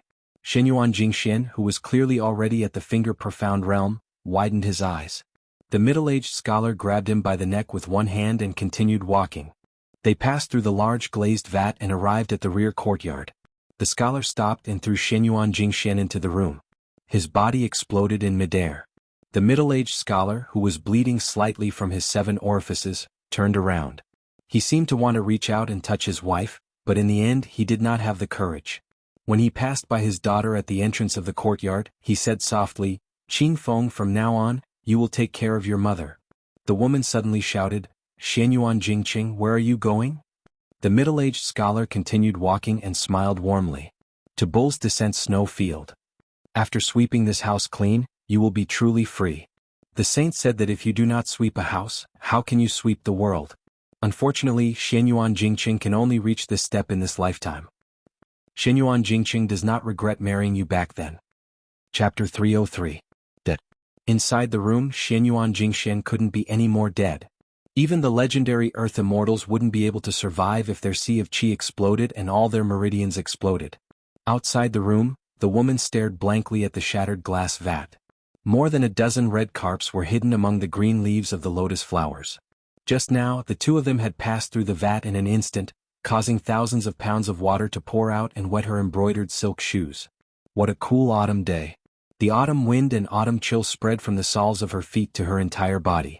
Xianyuan Qingfeng leaned weakly against the door. Even though she had always been praised by her elders for being able to remain calm during major events, she had lost the ability to think. Her mind was blank.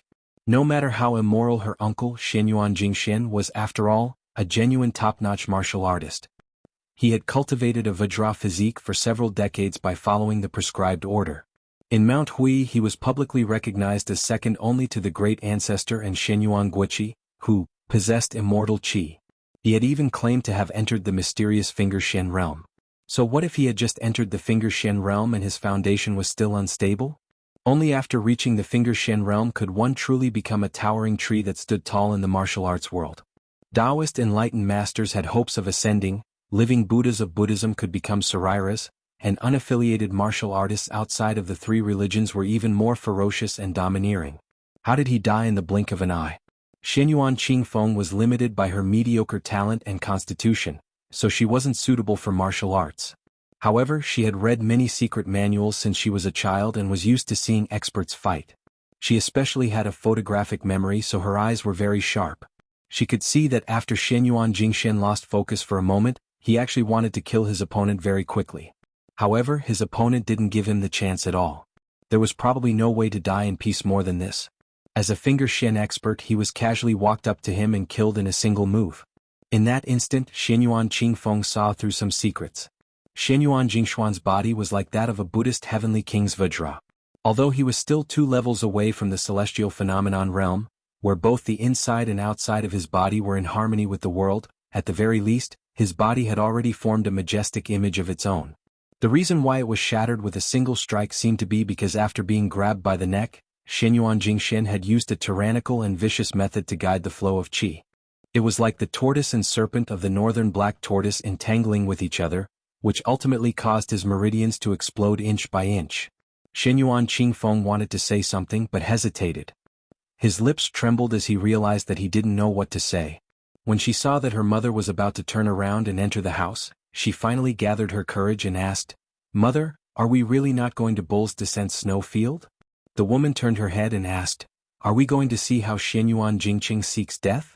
Xianyuan Qingfeng muttered to himself, "Since father was able to kill Xianyuan Jingxian, it's not impossible for him to." She stepped over the threshold and didn't even look at the badly mutilated corpse. She smiled and said, "So what?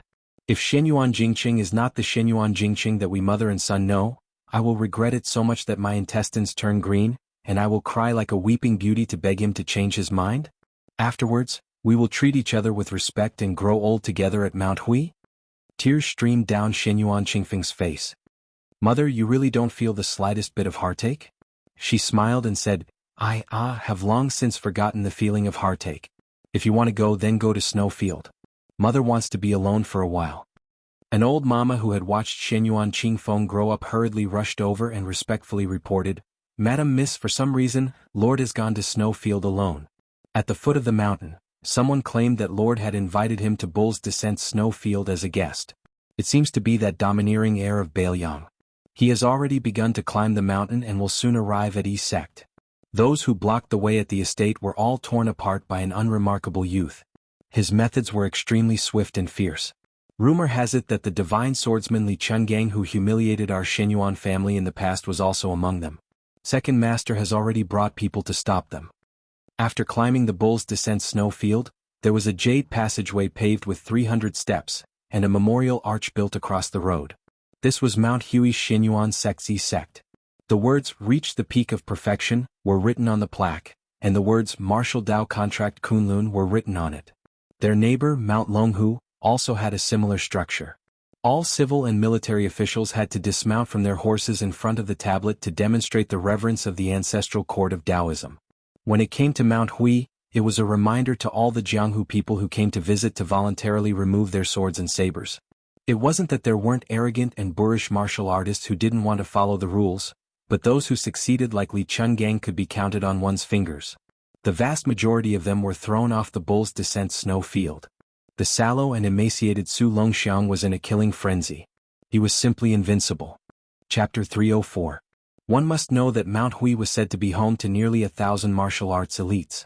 The Xianyuan family dominated the southeast and could be divided into several types of people.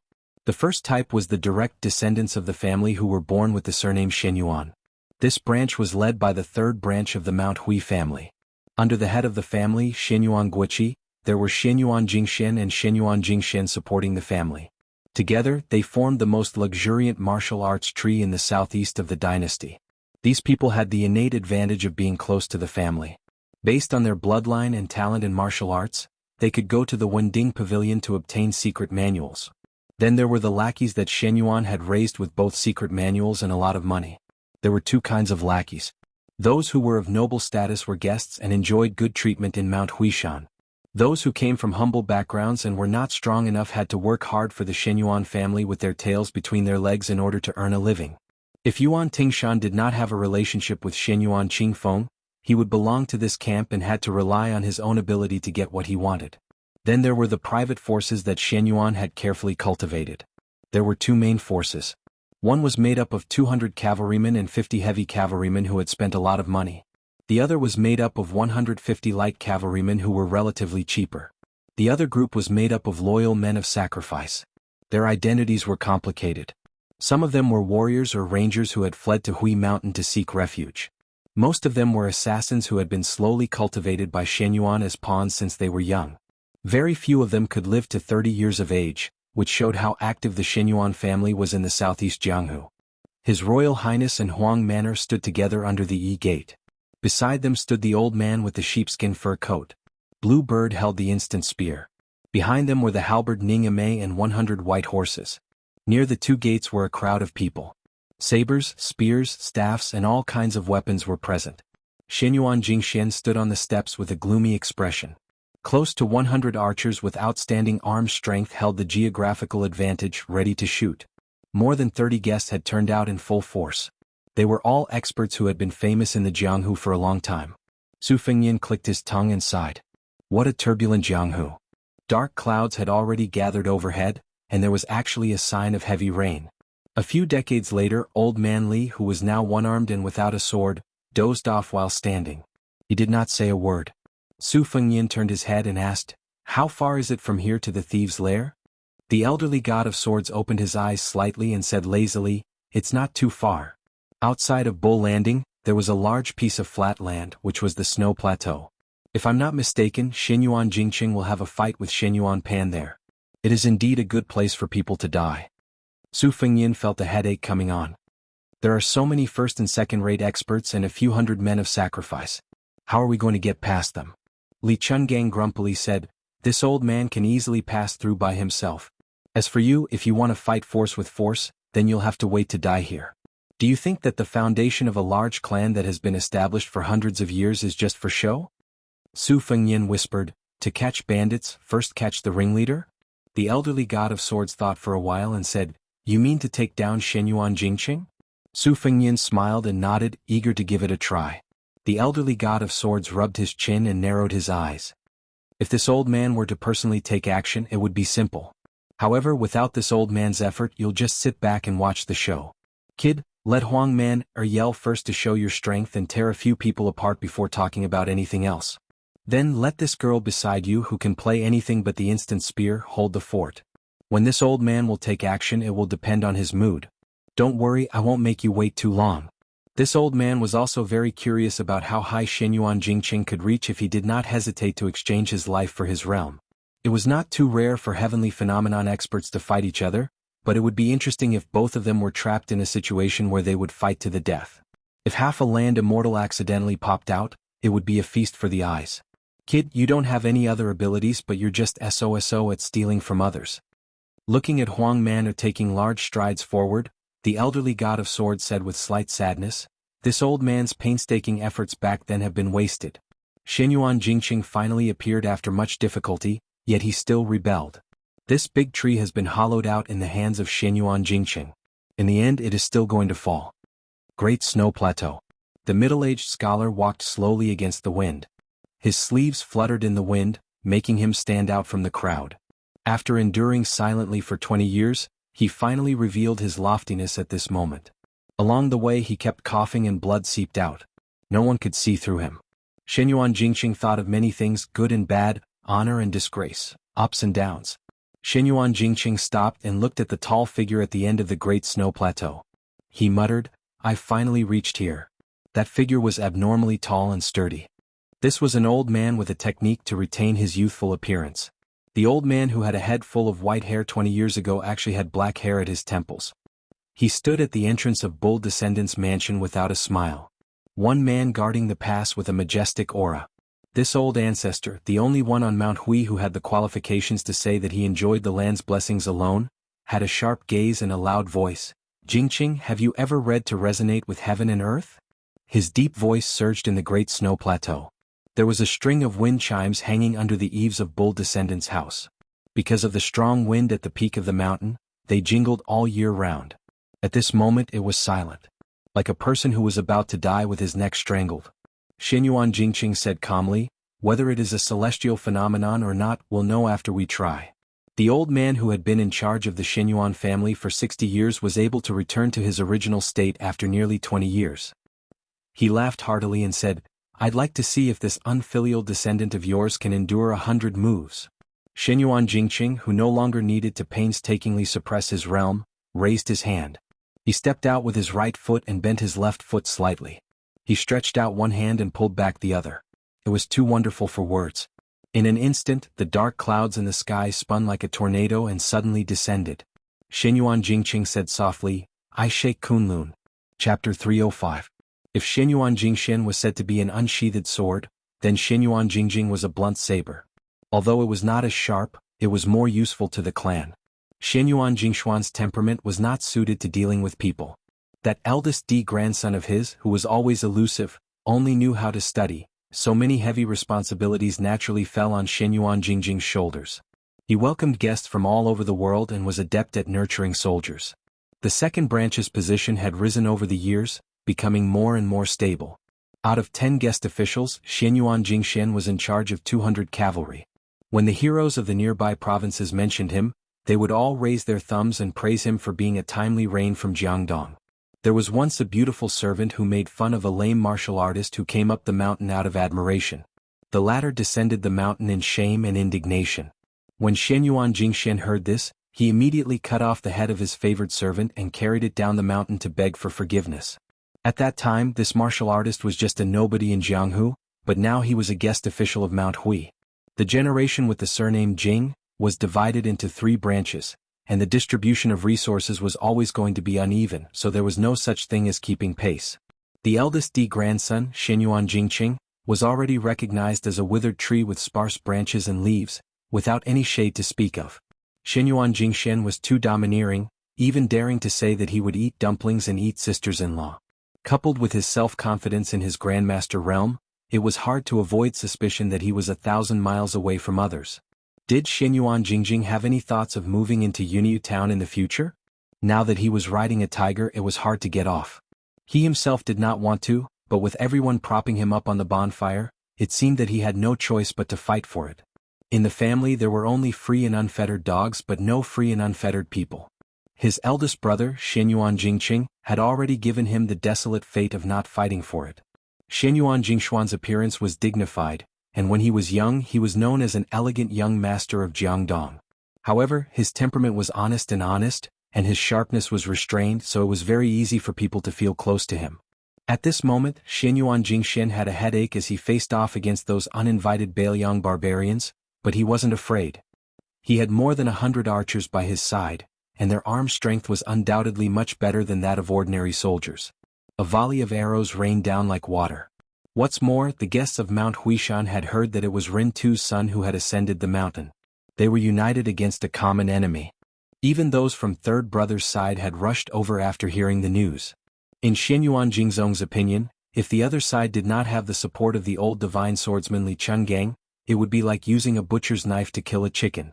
Li Chungang was single-handedly wielding a spear and riding a horse. No matter how old he was, how could the 30 guests not be able to surround him? However, there were many things in this world that could not be explained by ordinary reasoning. In a chess game that he was certain to win, Xianyuan Jingxian did not dare to be too presumptuous. If he really got carried away and accidentally slaughtered that Bailiang heir, what good would that do for Mount Hui? Xianyuan Jingxian gazed at His Royal Highness under the Yi sect. There was a great disparity in numbers between the two sides. Since victory was already in his grasp, he only needed to control the strength of his blows. Xianyuan Jingxuan's thoughts drifted. He was confident that his martial arts talent was not inferior to his younger brothers, but these past few years his father, Xianyuan Jingxian, had devoted most of his time to the sword. Most of the year, he was either in seclusion or exploring secluded places in search of otherworldly experts to sharpen his swordsmanship. Xianyuan Jingxian poured his heart and soul into managing an aristocratic family, so it was inevitable that his martial arts cultivation would be delayed.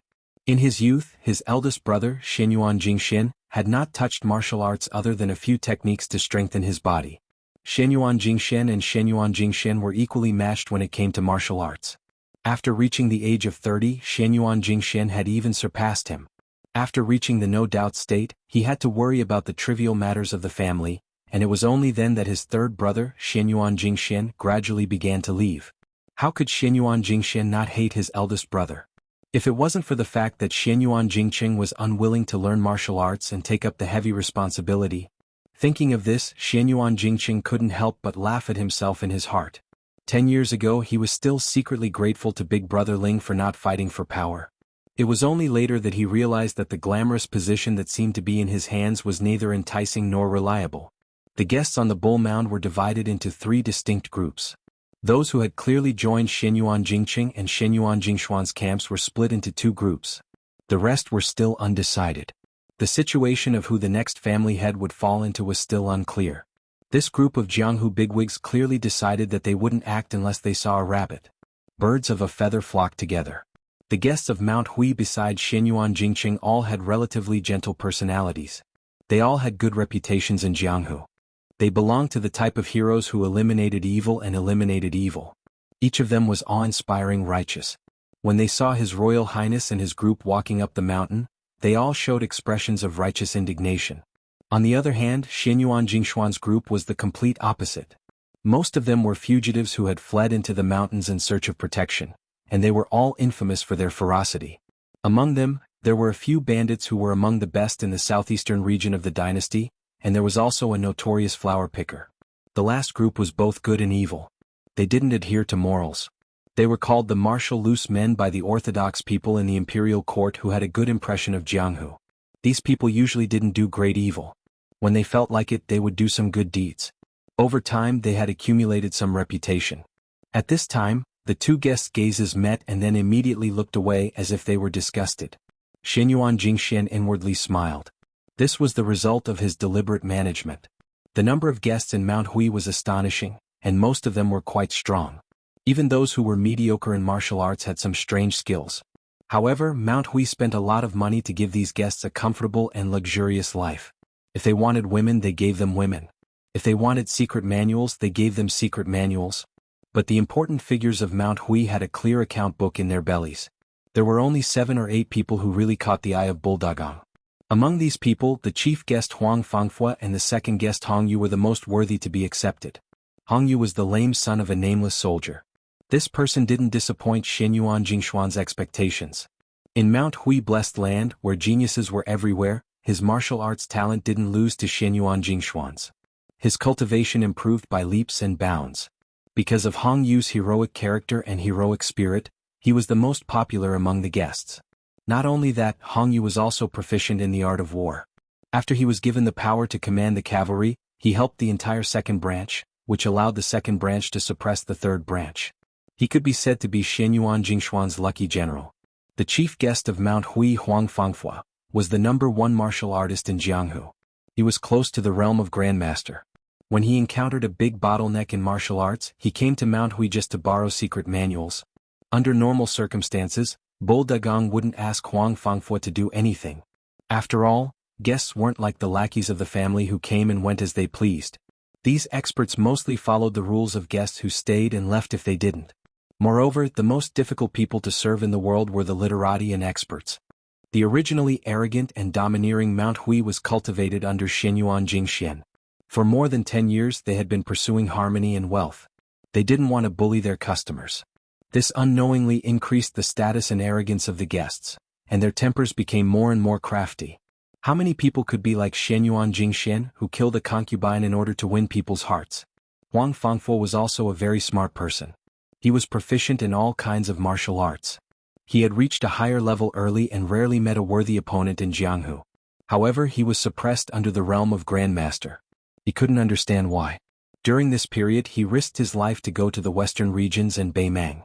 However, he still couldn't reach the realm that seemed to be within reach. Finally, on the Spring God Lake, he had a sword discussion with Xianyuan Jingqi. They appreciated each other's talent and were invited to Mount Hui. Now Huang Fangfo was the leader of the martial artists. He only treated Xianyuan Jingxian and Xianyuan Jingxian with respect, but didn't see each other with sincerity. Instead, he often drank wine and talked about history with the useless guy of the eldest branch. A big clan that was committed to dominating Jianghu naturally had its own petty interests. However, it also had a grand plan to look at the entire Jianghu. Huang Manor walked to the open space in the middle of the square with his bare hands.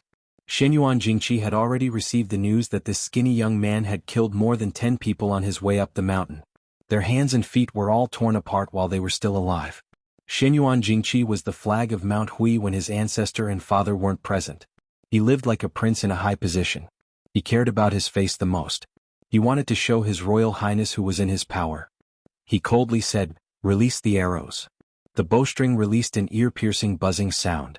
The arrows flew like locusts towards the young man who didn't know whether he was dead or alive. The first grade initial realm of Vajra was derived from the teachings of Buddhism. It meant that the Buddha's body was immortal. The Vajra Dharma body was known as the strongest body in the 3 realms. Immortal Lu Dongxian once wrote a crooked poem, having obtained the 3 pure immortality technique, having obtained the Vajra Dharma body. He said that this poem was crooked because it mixed up Buddhism and Taoism. However, the younger generation didn't dare to look down on it. Thus, the Vajra realm was seen as the minor immortality realm in Taoism. It was to show the difference between great immortality and great immortality. Most of the pre-celestial cultivators who reached the Vajra realm used the energy in their body to borrow the power of the immovable Kunlun. They were invulnerable to weapons and axes. Below celestial phenomenon, the Vajra finger and Shen finger were the same. Li Chungang said that there were as many Vajra realm experts as there were hairs on a cow. He really overestimated the current Jianghu. It was because of His Royal Highness that ordinary people wouldn't be able to see a Vajra realm expert show off their skills. They wouldn't even be able to see a Master Realm expert who was only a step away from the first grade realm. The arrow drew an arc in the air and went straight for Huang Manor. A martial artist who was proficient in archery would be much more accurate and powerful than an ordinary archer. Xianyuan Jingyi squinted his eyes and waited quietly. The young man couldn't dodge in time and was shot like a porcupine. Hong Piao was born with a short stature. In terms of appearance he wasn't very eye-catching. He was worlds apart from the head honcho Huang Fangfo. However, Hong Piao was bold and meticulous. He was a typical boorish man who could embroider. Seeing the rain of arrows flying towards him, he said worriedly, "Sir, I heard that old celestial master Zhao secretly took in a disciple. It's the young prince of Bailiang. His martial arts foundation is extraordinary. Could it be this person? If he angered Bailiang Palace and Mount Longhu at the same time, wouldn't there be endless trouble?" Xianyuan Jingyi laughed softly. "You guessed that he's the young prince of Bailiang, but I don't know. Moreover, since he's Zhao Shituan's disciple, he should have some power. Otherwise, do you really think that the Great Bull Gang is like the taverns and tea houses at the foot of the mountain that you can come and go as you please?" Xianyuan Jingyi and Hong Piao were both stunned. Chapter 306. The flying locusts fell from the sky aggressively. There was no sign of the young man's chi dynamic. He did not dodge and reached out to deflect a few arrows. Those that could not be deflected in time were shot at his body. However, the arrows that were shot at him were all broken as if they hit a metal rock. It was the result of hitting a rock with an egg. A few arrows that were calculated in the direction of the young man's escape hit the ground and created a burst of sparks. It was obvious that the archer's strength was great and the arrow's momentum was fierce.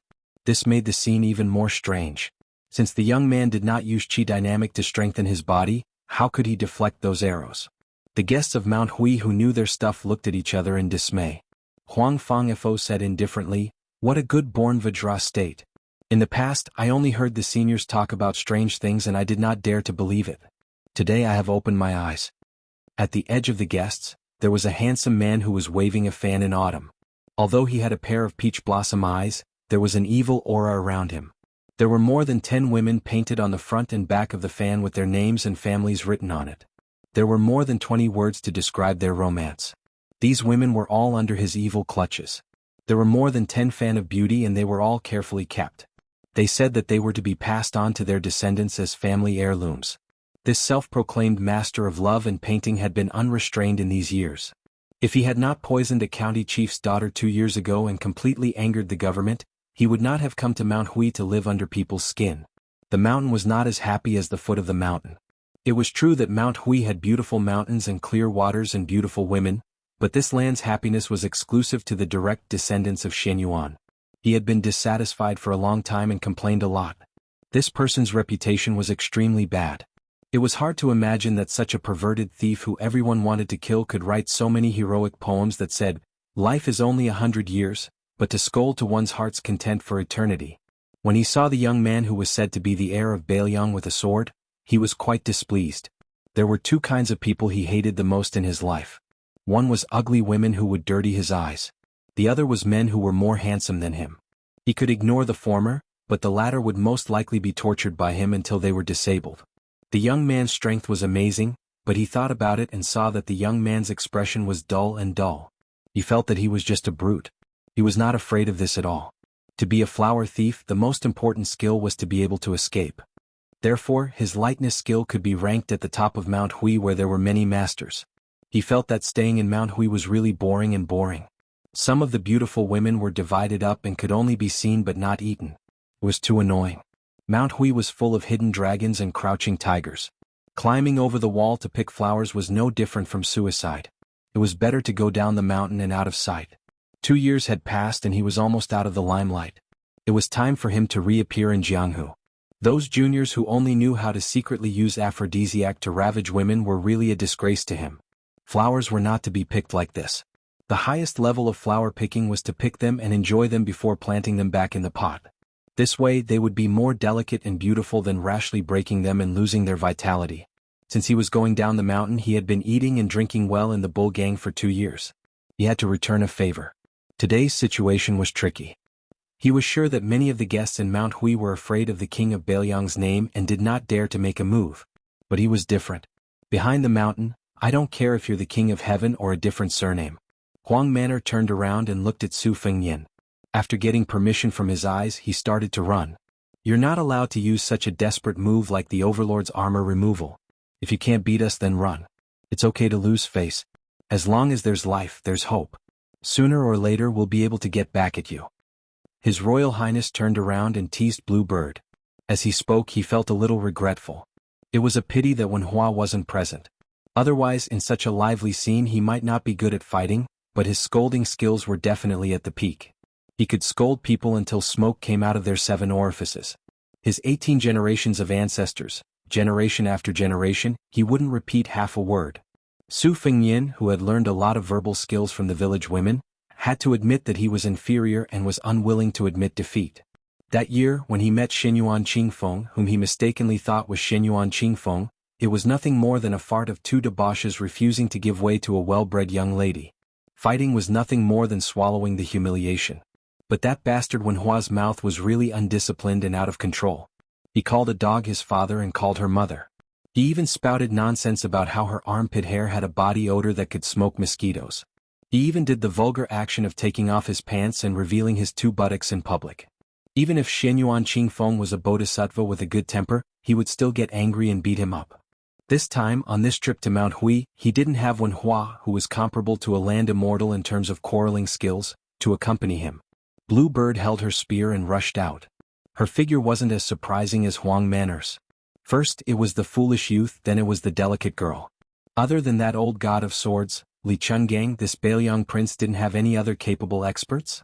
Long Xuanyu followed the rules and asked Xianyuan Jingyi to fight. Almost at the same time, a guest elder with firm and fierce fist techniques also stepped out. Long Yuxuan saw the green-clothed female servant coming over with her spear. Xianyuan Jingyi didn't need him to say anything and signaled Long Yuxuan to deal with that impetuous girl. The youth was handed over to another guest elder to capture. The outcome was decided. Xianyuan Jingyi could be considered to have guessed the outcome, but the outcome was already decided on his side. Chapter 307. It was unknown if the guest elder, who was famous for his fist techniques, had underestimated him, but in just one exchange he was forcefully blocked by that young man's fists. His body didn't move, but his feet sank deep into the shattered floor. Then with a punch, the guest elder's head was chopped off. It wasn't accurate to say that it was chopped off, the entire head was smashed away by the young man. The scene was extremely bloody and cold. Long Yuxuan, who was laughing loudly and floating towards the lady in green, was about to tease her when he caught a glimpse of this scene from the corner of his eye. He was so frightened that he swallowed his words. As expected, the spear suddenly swung down and cut a 2-meter-long crack on the ground. Fortunately he moved quickly. Otherwise, wouldn't that spear be like a watermelon being cut by a knife? That lady let the entire Mount Hui know what it meant to have a spear technique that was as strong as a swimming snake and explosive thunder. Long Xuanyu's qinggong was undoubtedly excellent, but that red spear moved like a shadow. As long as the spear touched the ground, countless stones would be shattered. Even if it swept through the air, it would still make a whistling sound. The experienced and knowledgeable Huang Fangfuo was once again shocked when he saw the young man who was born with Vajra.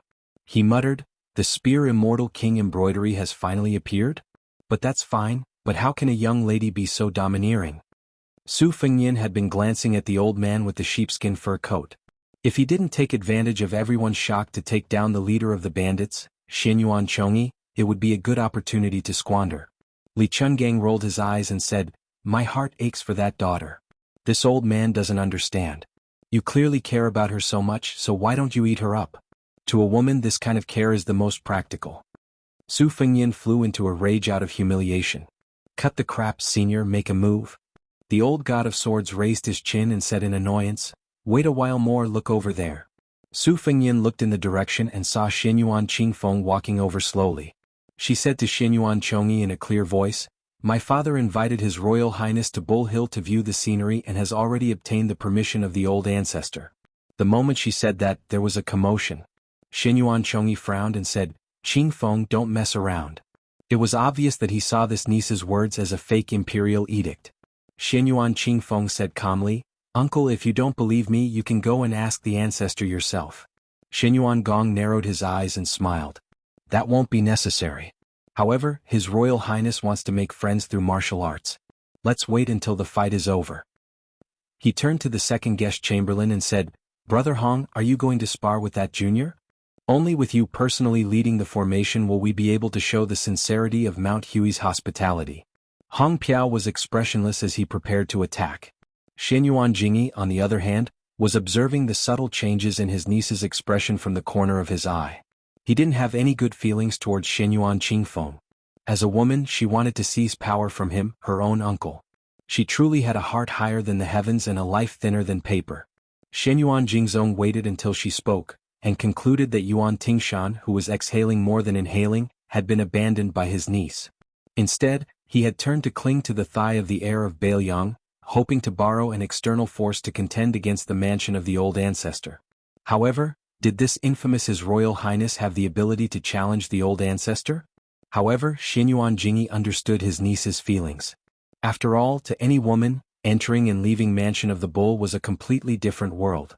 Xianyuan Qingfeng's mind was already in turmoil, and she was wholeheartedly focused on smashing a broken jar. Naturally, she didn't care about Xianyuan Jingyi's erroneous guesses. In the backyard of the eldest branch, a young woman with a cold expression quietly watched the wine stove that was gradually heating up.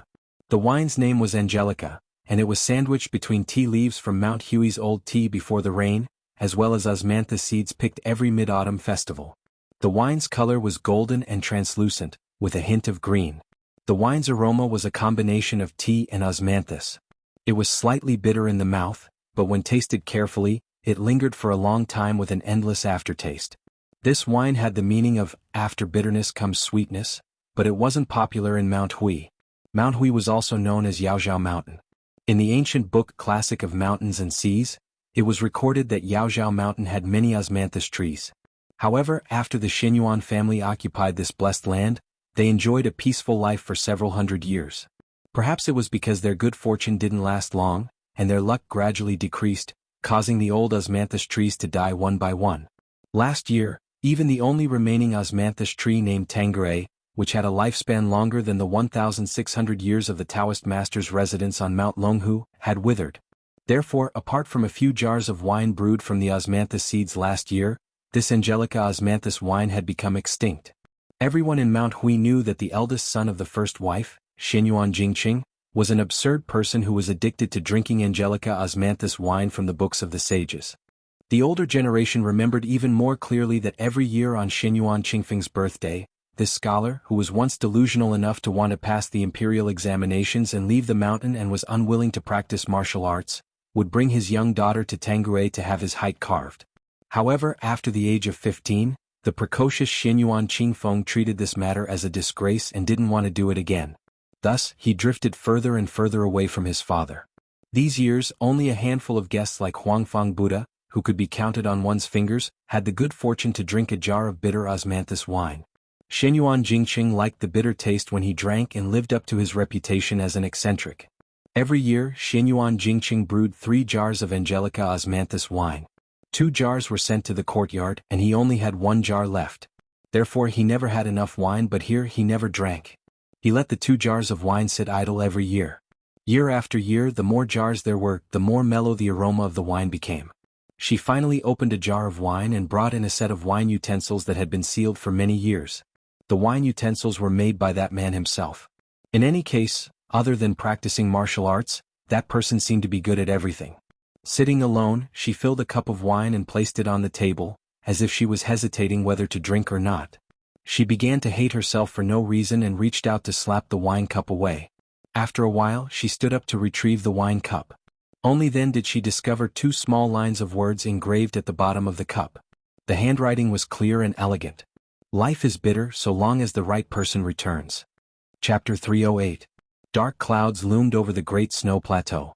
The storm was coming. Do you want to shake Kunlun? After hearing his grandson Xianyuan Jingqing's words, Xianyuan Depan raised his head and laughed heartily. He did not mind the imminent battle. This was not because Xianyuan Depan was conceited. He counted the opponents that the hunchbacked old man had challenged before. When he was 20 years old, he challenged the family's ancestor and caused him to be seriously injured. When he was 30 years old, he fought the spear immortal Wuxia and was slightly inferior. When he was 40 years old, he single-handedly entered the sword tomb of the Wu family and forced the sword crown of that generation to use the flying sword technique. Although he was defeated, it was still a glorious defeat. After the Battle of the Sword Tomb, he comprehended swordsmanship for 10 years and was confident that his swordsmanship was comparable to that generation's sword god Li Chungang. Not to mention that Xianyuan Depan also competed with the immortal Qi Xuanzhen during this period of time. It was natural that he was defeated. However, if his cultivation was ordinary, why would Qi Xuanzhen, who had stayed on the demon-slaying platform all his life, fight? Xianyuan Depan seemed to have competed with others and lost every time. Therefore he was mocked as Xianyuan Invincible.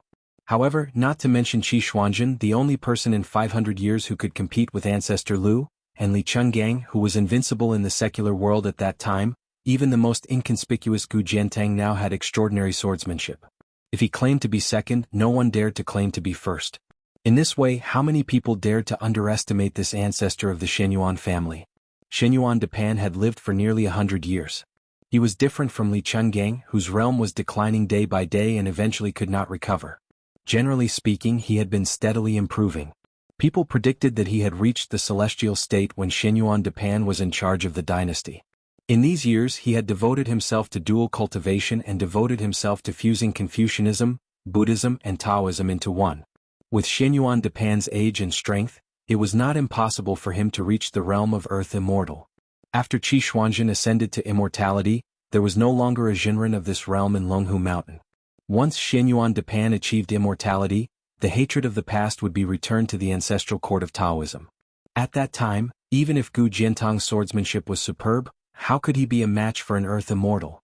Those who were well-informed speculated about Li Chuangong's ascension.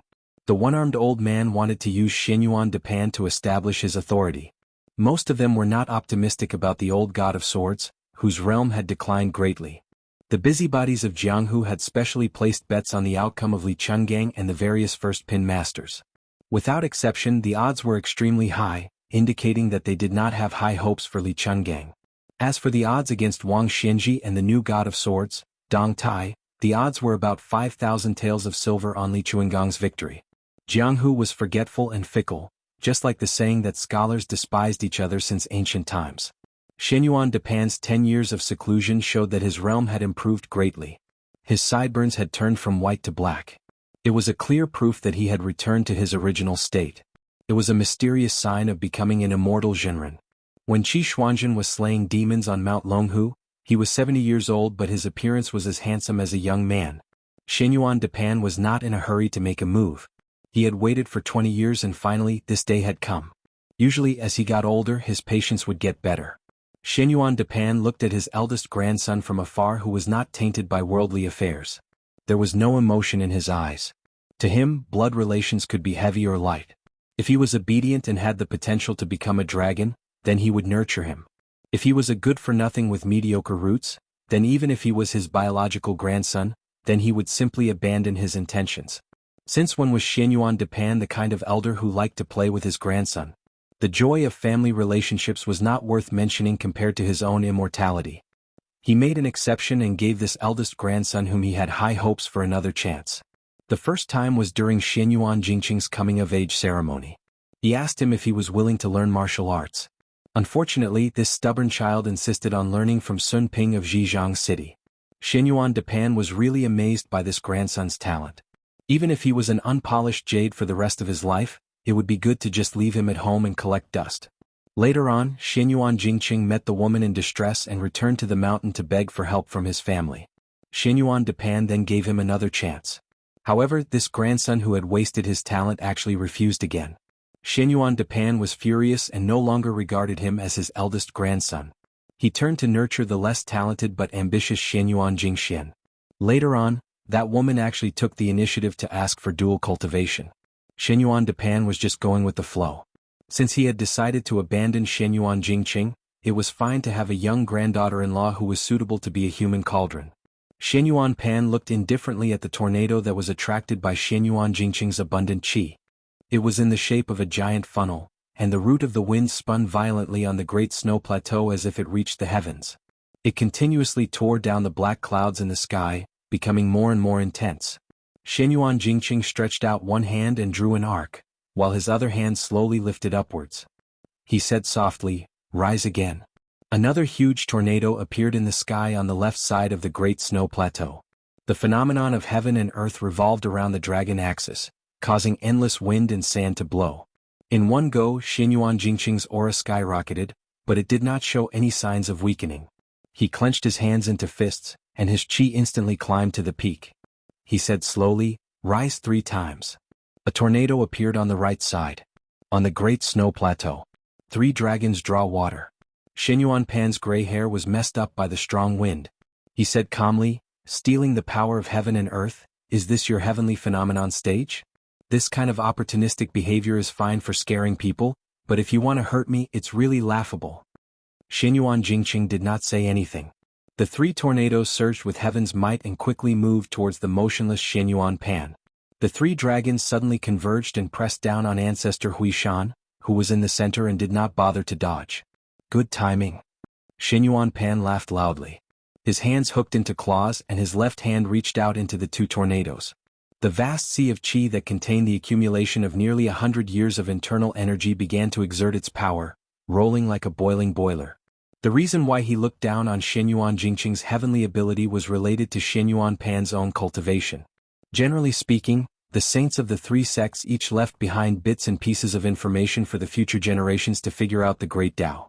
Among them, Zhang Suxing of the north proposed that reading books would nourish the righteous energy of heaven and earth, and also said that if the great people did not live in peace, they would be famous. Therefore, the experts who entered the great realm of martial arts through Confucianism were extremely good at resonating with heaven and earth, and using their own strength to stir up heaven's secrets. This was undoubtedly an extremely grand and magnificent scene, but in the eyes of Xianyuan Pan, who used strength to prove his Tao, it was just a joke. This ancestor did not worship heaven and earth as a master, and only believed in his own two fists. He was the same as Li Chenggang, who wanted to make the world tremble and gods weep when he used his sword. All the talk about not being able to achieve Tao and floating on the sea, and all the talk about suffering in this world and blessings in the future were all nonsense. The more Xianyuan Pan studied the profound meaning of the three sects, the more firm he was in his original path. He had two hands, and even the immortals, Buddhas, demons had to obediently retreat and get lost.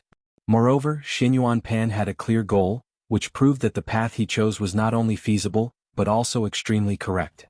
Wang Xinji of the Martial Emperor City. In today's world, there were only a handful of people who could fight with him, Xianyuan Pan. Xianyuan Jingqing, the useless abandoned son of the family, was not worthy. Xianyuan Pan actually tore apart the two tornadoes. Without the foundation of the waterspouts, the black clouds at the top of the tornadoes slowly rolled as if they were dying, and finally drifted away and returned to the sky. Just as he was dealing with the last waterspout, Xianyuan Jingqing tapped the ground with the tip of his foot, and a large pit was blasted out of the ground. His figure was like a long rainbow piercing through the tornadoes and then came to the front of Xianyuan Pan and pushed out with his palm. Xianyuan Pan, who was not surprised, sneered, and changed his claw into a fist, and went straight for the center. Xianyuan Jingqing turned his palm sideways, ignoring the turbulent fist force, and only placed it on the back of his fist. Xianyuan Pan's face changed slightly, and he retracted his right fist, while his left hand stuck to the middle of the bridge of his hand, trying to remove this wrist. Unexpectedly, Xianyuan Jingqing changed his grip in an instant, and pressed down diagonally, while his left hand fiercely slapped Xianyuan Pan's shoulder. This attack seemed to be played down, but it disrupted the center of gravity of the ancestor whose inner strength had already reached the point of perfection. His body was thrown forward, but Xianyuan Pan was adept at facing the enemy, and he borrowed the momentum to smash his shoulder against Mount Tai, and smash the chest of this eldest grandson of the first wife who had a strange technique. However, the expressionless Xianyuan Jingqing changed his grip again, and pushed Xianyuan Pan back to his original position. For a moment, the latter only had the rare bravery in the world, but he could not move, nor could he stay still. All of this happened in the blink of an eye, and both sides had switched from offense to defense. Xianyuan Jingqing pushed out with his palm again, and Xianyuan Pan accurately calculated the speed of his palm. He countered with an even fiercer elbow strike, but he did not expect that Xianyuan Jingqing's palm strike, which was originally like a needle hidden in silk floss, would explode the moment it was about to touch Xianyuan Pan's elbow strike, and his palm strike was even fiercer and faster than Xianyuan Pan's elbow strike, and it landed on Xianyuan Pan's chest. Ripples that could be seen with the naked eye appeared between the two of them because of this palm strike. Xianyuan Pan's tall and sturdy body was pushed back 100 feet. The wind chimes that had been pulled taut all this while finally could not bear the burden and fell to the ground. Xianyuan Pan, who was known for his bravery and fierceness in the world, was actually pushed back. Chapter 309. At this moment, an old man carrying a sword slowly walked onto the snowy plains. He wasn't the least bit surprised by this shocking scene. Lowering his head, he said in a clear voice, "Father, Xianyuan Jingxian has been killed by Xianyuan Jingqing."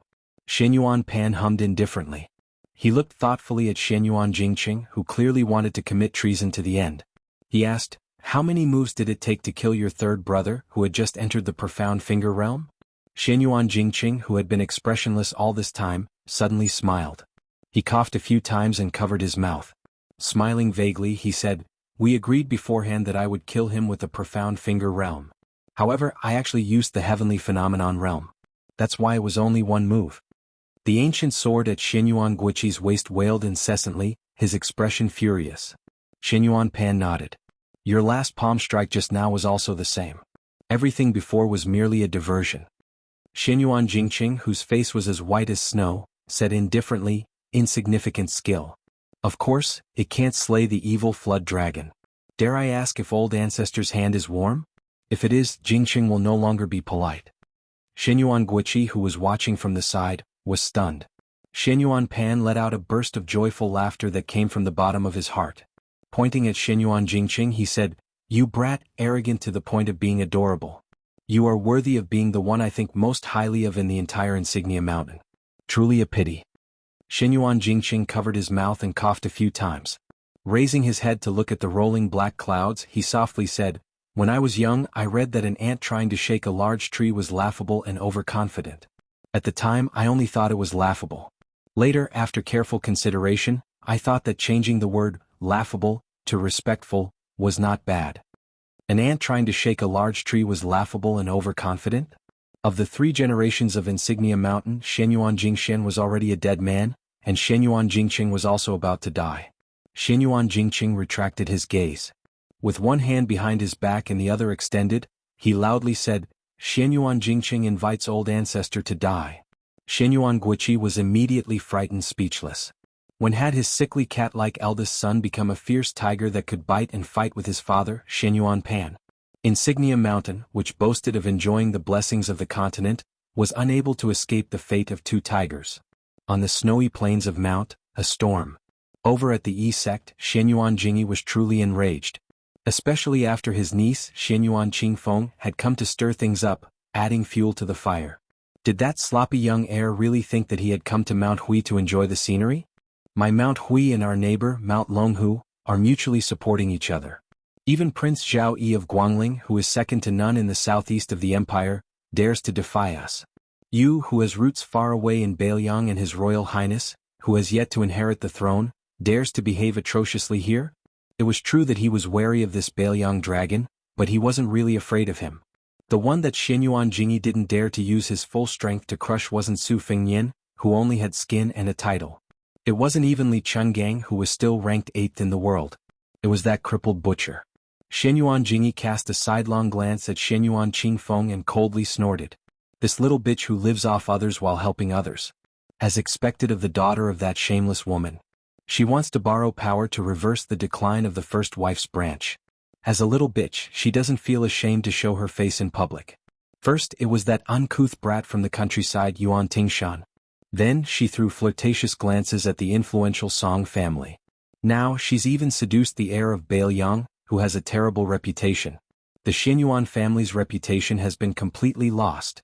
Xianyuan Jingyi's expression turned warm. He turned his head and smiled at the guest that he relied on the most. "I've troubled Brother Hong." Hong Yu indifferently replied, "It's my duty."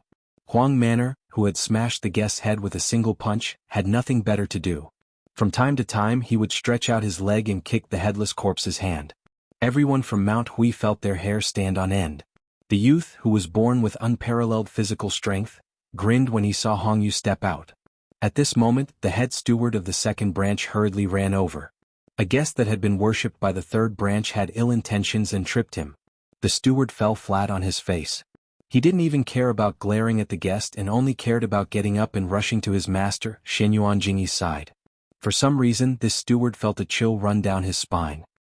His lips trembled as he stood on tiptoe and whispered in his ear, "Third master is dead." Xianyuan Jingyi thought he had misheard and frowned. "What did you say?" The steward's body trembled as he repeated in a trembling voice, "Third master, Xianyuan Jingxian is dead." Xianyuan Jingyi's eyes widened, but he immediately suppressed his shock and tried his best to remain calm. "How did he die?" The steward, who seemed to be trying to resist the chill of early autumn, covered his chest with his hands and lowered his head. "First Madam said that Xianyuan Jingqing killed him." Xianyuan Jingyi finally couldn't hold back his anger. "Bullshit." The steward said with a sullen face, "It's true. Third master's corpse is still lying in the courtyard. No one dares to touch it." Xianyuan Qingfeng, who was well aware of the situation, sneered. She had never felt so carefree and happy before. His Royal Highness, whose nature was to wish for the world to be in chaos, was moved when he saw this scene. Bluebird was currently chasing after the man with the fan like a stray dog. Su Fengnian laughed loudly. "Bluebird, come back, come back. This great bull gang's backyard is already on fire. Xianyuan Jingqing killed Xianyuan Jingxian. Brothers killing each other is lamentable and lamentable." The crowd was in an uproar. The guests weren't blind. Aside from a few martial fanatics who didn't know much about the world, most of them were shrewd people. When they connected the dots with Xianyuan Jingyi's abnormal behavior, they knew that the Bailiang heir's earth-shattering words weren't too far from the truth. Was the towering tree of Mount Hui going to fall? When the tree falls, the monkeys scatter. Those who ran too slowly would be crushed to death by the tree. Especially those who tied their lives to the tree branches with ropes. They were destined to die the most miserable deaths. But would it fall? Would Mount Hui really change? Almost everyone didn't believe it. Even if Xianyuan Jingqing really did kill Xianyuan Jingxian, as long as the Grand Ancestor was present, the situation wouldn't change. As for how Xianyuan Jingqing killed Grandmaster Xianyuan Jingxian, no one could figure it out no matter how hard they racked their brains. They might as well not think about it. Instead, they turned their attention to His Royal Highness, who had caused a huge commotion as soon as he came up the mountain. Some of the more quick-witted guests of the martial arts world were secretly considering whether or not they could latch onto Bailiang Palace. There were many secret manuals in Mount Hui, but could there be more than the Tidehark Pavilion? Grand Ancestor Xuanyuan's martial arts were profound and boundless, but in the end he couldn't jump out of Jianghu. No matter how big Jianghu was, it was nothing compared to the king of Bailiang, who had coldly looked down on Jianghu from horseback in the past. The situation suddenly went completely out of control. What's going on over at the snowy plains? Could it be a tornado created by human power? Good heavens, this is 3 dragons drinking water. Could it be that the Grand Ancestor has come out of seclusion? Is he going to ascend? Xianyuan Jingqing turned his head to look, his face dark and livid.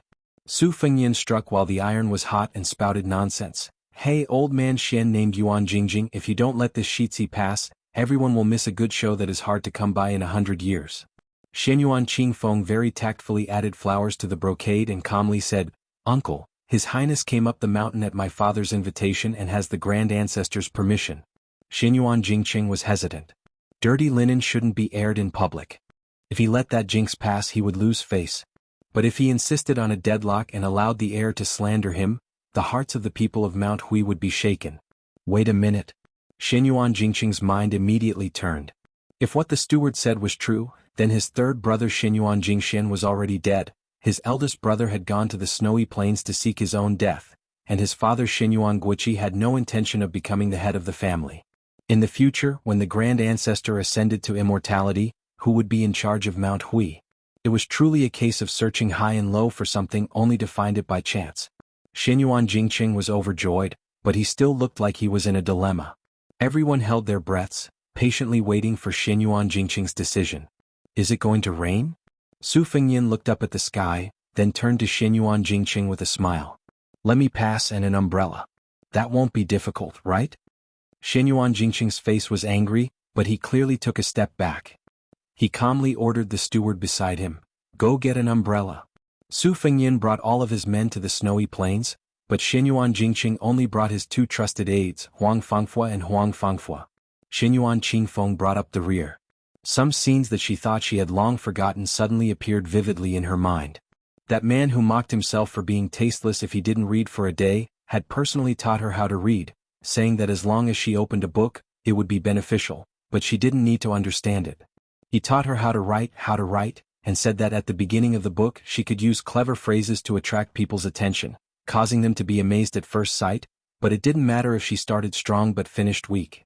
He had once let his young self ride on his neck, saying with a smile that dogs don't bark well, and humans don't speak well. If she wanted to be a good person she should learn from dogs. At that time Xianyuan Qingfeng was still young and didn't understand anything. When she reached an age where she could understand, she only had prejudice and contempt for him because she was too stubborn. All these years she only had disdain and ridicule for his poems and essays. If I don't open my mouth first when spring comes, which bug dares to make a sound? Easy to rise and easy to fall, easy to be left and right, easy to be a fence-sitter, easy to reverse, easy to overturn a petty person's heart. Eating tea and eating food is suffering, being able to eat is a blessing, eating more is beneficial. Now that she read and thought about it again, Xianyuan Qingfeng couldn't help but cry. The snowy plains were cloudy with wind and rain, with lightning flashing and thunder rumbling. The torrential rain poured down, splashing on the heads of the group. Mount Hui seemed to have run out of luck.